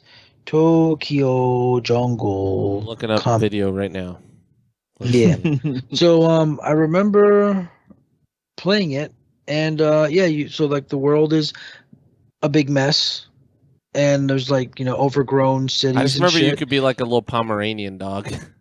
Yeah, so you play as different animals, and you have to like just survive. And like, sure, the silly shit, you have to mate. Oh no, ducks have to fuck. But like, it's a fun little kind of interesting. I still don't see any combat. What the fuck? There is combat though. Let's see. Yeah, I'm looking at. No, it's like action. It's weird. Oh, I guess it is. It is, but it's a weird like RPG style leveling and like evolving type shit. God, I remember thinking it looked so good, and I'm watching it now, and the graphics are straight trash. Like it's that's because you're thinking about 2012, yeah, 14. And yeah, man. I mean, we got the list. The list is out. This is a pretty good list. Also, people need to remember the full list is like over 700 games. Which is going to be a lot of, I don't even know what. I mean, God, I don't even know what. That's a lot. But there's going to be a lot of stuff that they're not bringing up. These are mostly like new ads and also stuff that's already been on the streaming services. Devil May Cry collections and stuff like that. So I can say for sure that if you don't already own a bunch of the big first party games, it's definitely worth the price because it's literally the cost of 2 games. It's the It's the cost of Returnal and like Is that per Returnal and year? Ghost of Tsushima for one whole year. Oh, that's pretty good. Yeah, I So don't know. actually, not even. It's $120 for a year. That's a lot. It's That's $10 a less month. than 2 whole games. Yeah, it's $10 a month, and that's for the one that gives you everything, or Everything. no? Then what's the regular one? Because that's regular PS Plus right now is $9 or $10 a month. No, regular PS Plus right now is $60 for one whole year. No, if you're paying it monthly. Yes, that's what I'm saying. Oh, but why would you do that? You'd be paying $120 a year. Because I don't ever want to spend $60 at one time. I just pay it $10 a month so that I can cancel it if I don't want to pay it. Holy shit! You pay $10 a month? Yeah, I've been doing that for years too. They oh got my me. god! You pay you pay twice as much. Yeah, I mean now I can afford to do it, but back in the day, $60 at one time was worse than $10 a month for every month. Yeah, no, I buy it like 2 or 3 years at a time. So I don't have to think about it. Usually every year every other year on my birthday, around my birthday, I'll notice like, oh, my PS Plus is going to expire, and I'll either buy a year or I'll buy 2 years or something. So like I'm good for another like year and a half still. Yeah. Also because if at certain times you can find like you can get a deal on it. So yeah, for it's still going to be just $60 for 1 year of regular PS Plus. But if you want the middle tier, it's like $100 for the year, and then the max tier is $120 for the year. But monthly, it's $10 a month for the regular shit. I think it's something like $13 or $14 a month for the middle, or 15, and then the other one's like almost $20 a month for the max tier. Yeah, I will not be changing my sub, but I own every game on those lists that I'm gonna want to play. I mean, the classic stuff. Like, I'd like to go back and try Suikoden 5, the one I gave away for PS2, just to see if it's. Because I've been seeing a bunch of posts about it that it's amazing and whatever. So I would download a PS2 emulator and I don't fuck with emulators. I've gotten too many viruses that way, so I just don't anymore. I did miss a news story, so don't let me forget before we wrap up. But yeah, I mean, I think that's pretty much it. I definitely think it's because you don't really console game like that because you're more comfortable on your PC anyways, and you have Game Pass and shit. So it wouldn't really be for you. But yeah, especially for anybody who doesn't have a fuck ton of games, I think it's super worth it. I think it's just worth it to I know it's a lot at once, but just bite the bullet, throw it down once, and you don't have to worry about it for a whole year. So when it comes up, since I already have a PlayStation Plus subscription, what I'm going to be able to do, anybody who has it, you'll be able to upgrade and just pay the difference. So once they set that shit up, I'll be good, and I'll probably just set it for a year, because what they will be doing also is every month or so they'll be adding games to it, and I believe it'll probably be adding, and then some stuff will come and some stuff will go, and they are adding the whole like playable demos for like any game over $34 is going to have a time demo on it or whatever. I'm not sure. I don't really care for that. That's cool. But that's actually cool, just because like then you don't have to buy the whole thing. You can just try it out, and if you like it, then you can pay for it. Yeah. I think but then I think it's also like I think there's something to like making the decision and like buying something, because I could see a lot of people like downloading the demo, playing it for 2 hours, and then like maybe not buying the game when like if they would have just bought it, they would have actually stuck to it. But then again, what do I give a fuck? I'm not the one making money off of it or whatever. I just want what's better. I want what's best for the games themselves, and I want people to stick around and play through games and like them. I don't like this. Like, I'm not really a big fan of this. Like, everybody gets everything for like free kind of like. I think it diminishes the value of the games, and I think that's why we're getting like lesser quality games in some senses. Like, how the fuck Halo Infinite came out and like they didn't even put the campaign on it, and it's like most games come out, it's like it's in the beta form, and it's like, man, y'all were really okay just releasing such a major title like that. Like, I think it's because we're in this era of like everybody has to get the game now, and like I don't know. I don't like this whole thing where like everything has to be this giant streaming service with 700 games on it. Like, Right. no, we're diminishing the quality of these games, and it's like an example I had when I used to date this girl who had kids. They were like young, and the young boy, he liked video games. I showed him video games, and like when he realized that this one Dreamcast disc had like 800 games on it, like it had every NES game, and I had one that had every SNES game. When he knew that he could hold the button, hit start, and the list would come up, the moment he would either get hit or die in a game, he would switch the game. And I'm like, no, man, just try again. Like, you can jump over the Goomba, it's Mario. Like, no, something else. And I'm like, fuck, he's lost.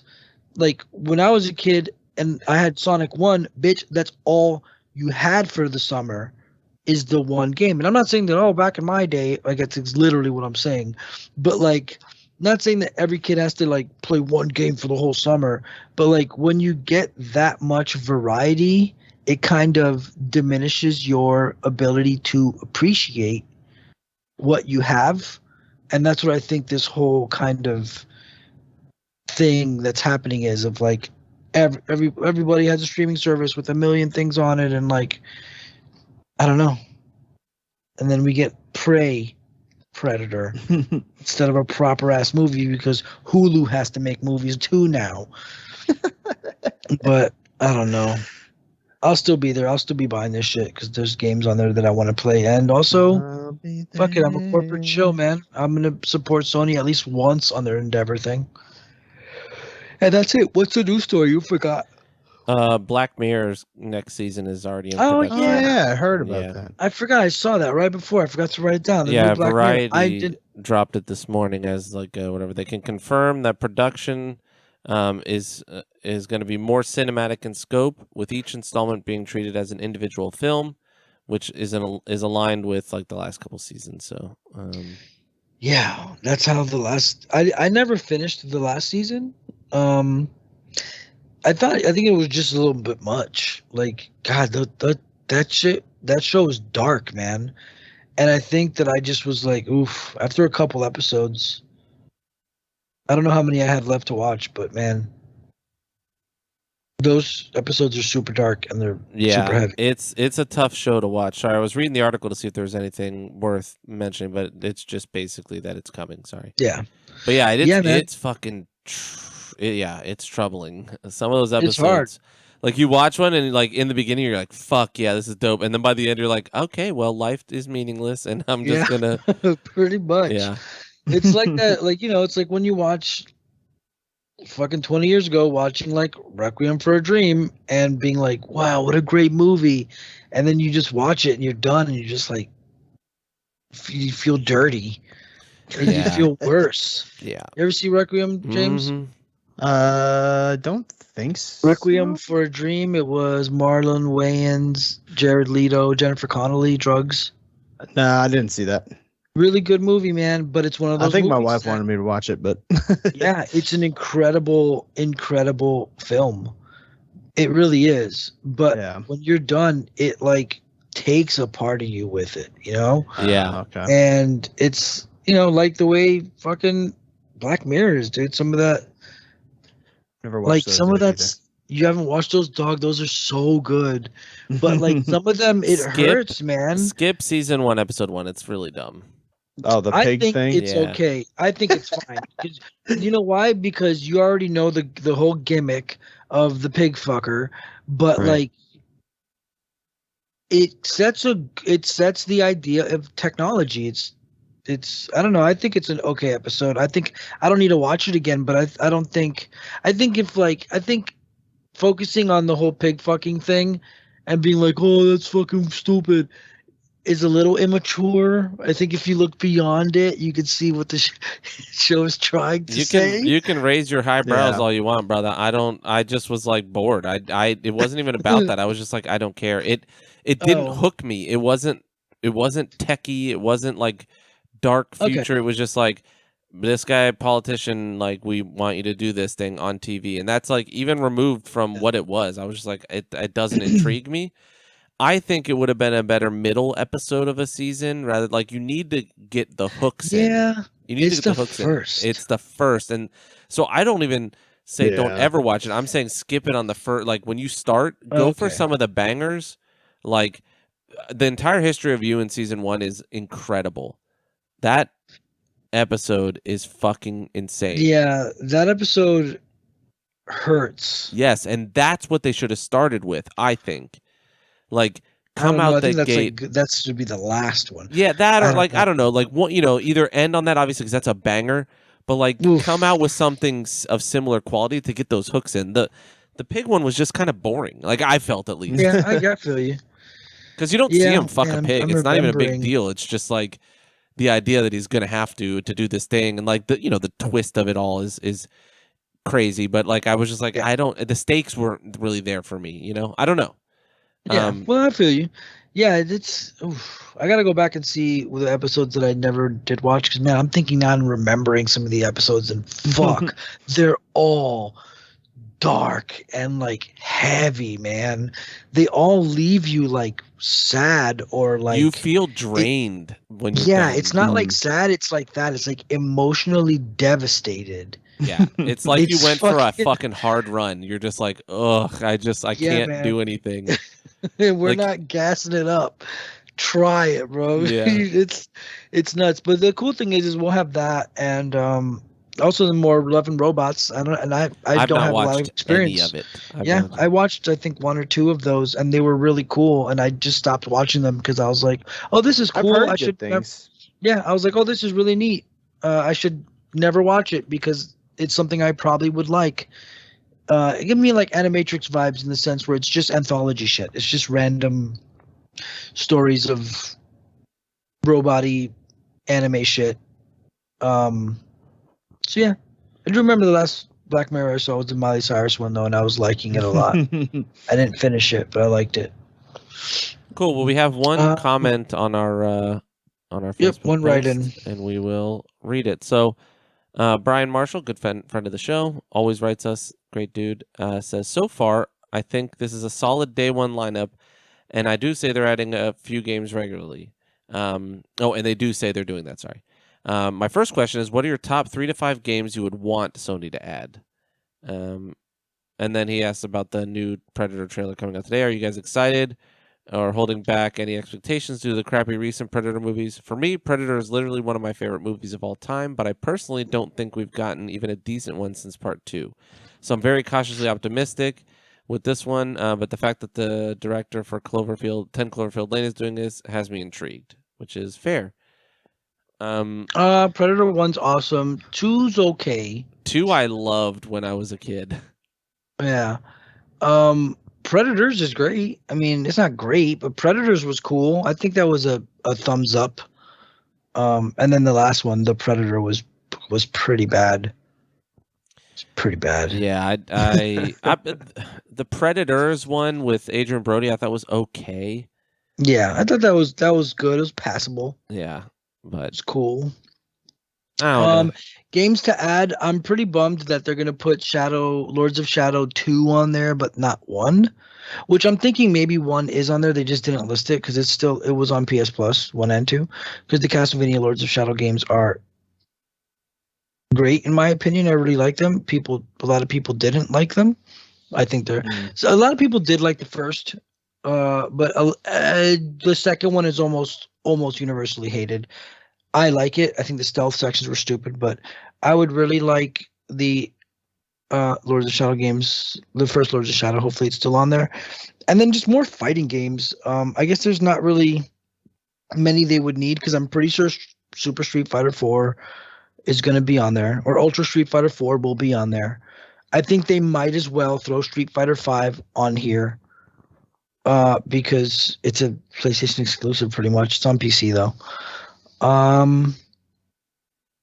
don't see any Ratchet and Clank games on here for Sony stuff, and I don't see the Tomb Raiders on here. But then again, those games are up in the air right now with the whole buyout.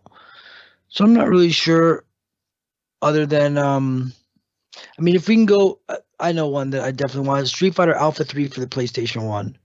Because Street Fighter Alpha 3 for the PlayStation 1 has a world tour mode that is only playable on the PlayStation 1. And the last time we had access to play that, I believe, was on the PS3, and we don't have access to that anymore. Because on the Street Fighter Alpha 3 version that's on the 30th anniversary collection that we do have, it does not have the world tour mode, which is a cool RPG mode where you travel the world and you pick stages and you level up your Street Fighter character, and you can customize like abilities and moves and shit. For me, I would just say add all the Dark Souls games. Because Bloodborne and Demon Souls are in there, but might as well add 1, 2, 3 of Dark Souls and Sekiro. And probably some more RPGs. Like, that's what I'd want from the past systems, because nothing else would be worth really playing. They're all going to play clunky shit. Yeah, I mean, if put some more PS1 shit on there. Put the Final Fantasy Anthology Collection. Champions of Norath 1 and 2 and Baldur's Gate Dark Alliance 1 and 2 would be great. Yeah, those are huge on the PS2. On the PS1, there was the Final Fantasy Collection, which had Chrono Trigger and Final Fantasy 2 or whatever, or 6 or 4, whatever the fuck it was. Even though those didn't really work very good. Like, I remember the Chrono Trigger would load when you hit pause, it would have to load. So I don't think they can port those properly. Maybe the Abe's Odyssey game. Pandemonium was a PlayStation 1 game that I was really expecting to show up on here. It had like a court jester and a redheaded girl on the cover. I remember old PlayStation 1 game. Yeah, it was a platformer, 2.5D platformer. I wish that would be on there. Tomba would be really cool if they brought him back. There's a lot of PS1 stuff that I think they could bring back. Overblood, which was like a Resident Evil style horror game. A lot of cool stuff that they could do. Dino Crisis. But yeah, there's not really anything I would want them to bring, because they've pretty much got a pretty badass. They've got a pretty great list here, and there's gonna be more stuff. I like weird shit, so there's gonna be more games on here on the list that will be fun to play. Mr. Mosquito, maybe. Yeah. I have no input because I don't play on PlayStation. I'm on PC and Xbox, so I'm not of much use on that question. It's all good. You're gonna be Xbox. You're gonna be PlayStation it with the God of War soon. Yep. Get to play one of our boys. It's a good game. So yeah, make sure to watch the breakdown of the story of Kratos shit. I mean, yeah, you don't really need to. You don't need to, but maybe if you're intrigued afterwards, watch it to see, because they don't really. I think they go into it at like further into the game. You start to see some of the other stuff, but to start, I don't know that you need to know, go in that deep. So. Yeah, I mean, later on, like they'll say stuff, and like you won't know that it's relating to his past, but. Yeah, I mean, there's a few moments where if you you're like, whoa, which you wouldn't get, but that's fine. The game is still great. It's still gonna play great. It still has him and Atreus have a really cool story and it's a cool motivation. It's a nice thing where it's like it's not like a end of the world MacGuffin. It's not like it's just like they have a task. They have something they want to do, and they set out to do it. That's it. So it's not like the evil queen is going to rule over the world, and you have to defeat. Like, nah, it's some dope shit. It's a really good game. So I look forward to them delaying God of War Ragnarok this year. All right. Well, let's not delay this episode any longer. We did it. We're at almost 3 hours, and I'm tired. Alrighty, y'all. Catch us at Nerd Podcast at Instagram. Everywhere else is Nerds the Podcast. On YouTube, Nerds the Podcast. Which, by the way, the best bet on that is to try to find one of our links for that, because when you type it in, we're very low on subscribers still over there. It doesn't show up at the top, so definitely. The link tree is probably the easiest route. I did put it on there as its own clickable link, so definitely do that. And And get over there and sub. You don't necessarily have to watch and all that shit. Like, the subs will help us get our name bumped up on the list when you type it in. And it don't cost nothing to sub, you know?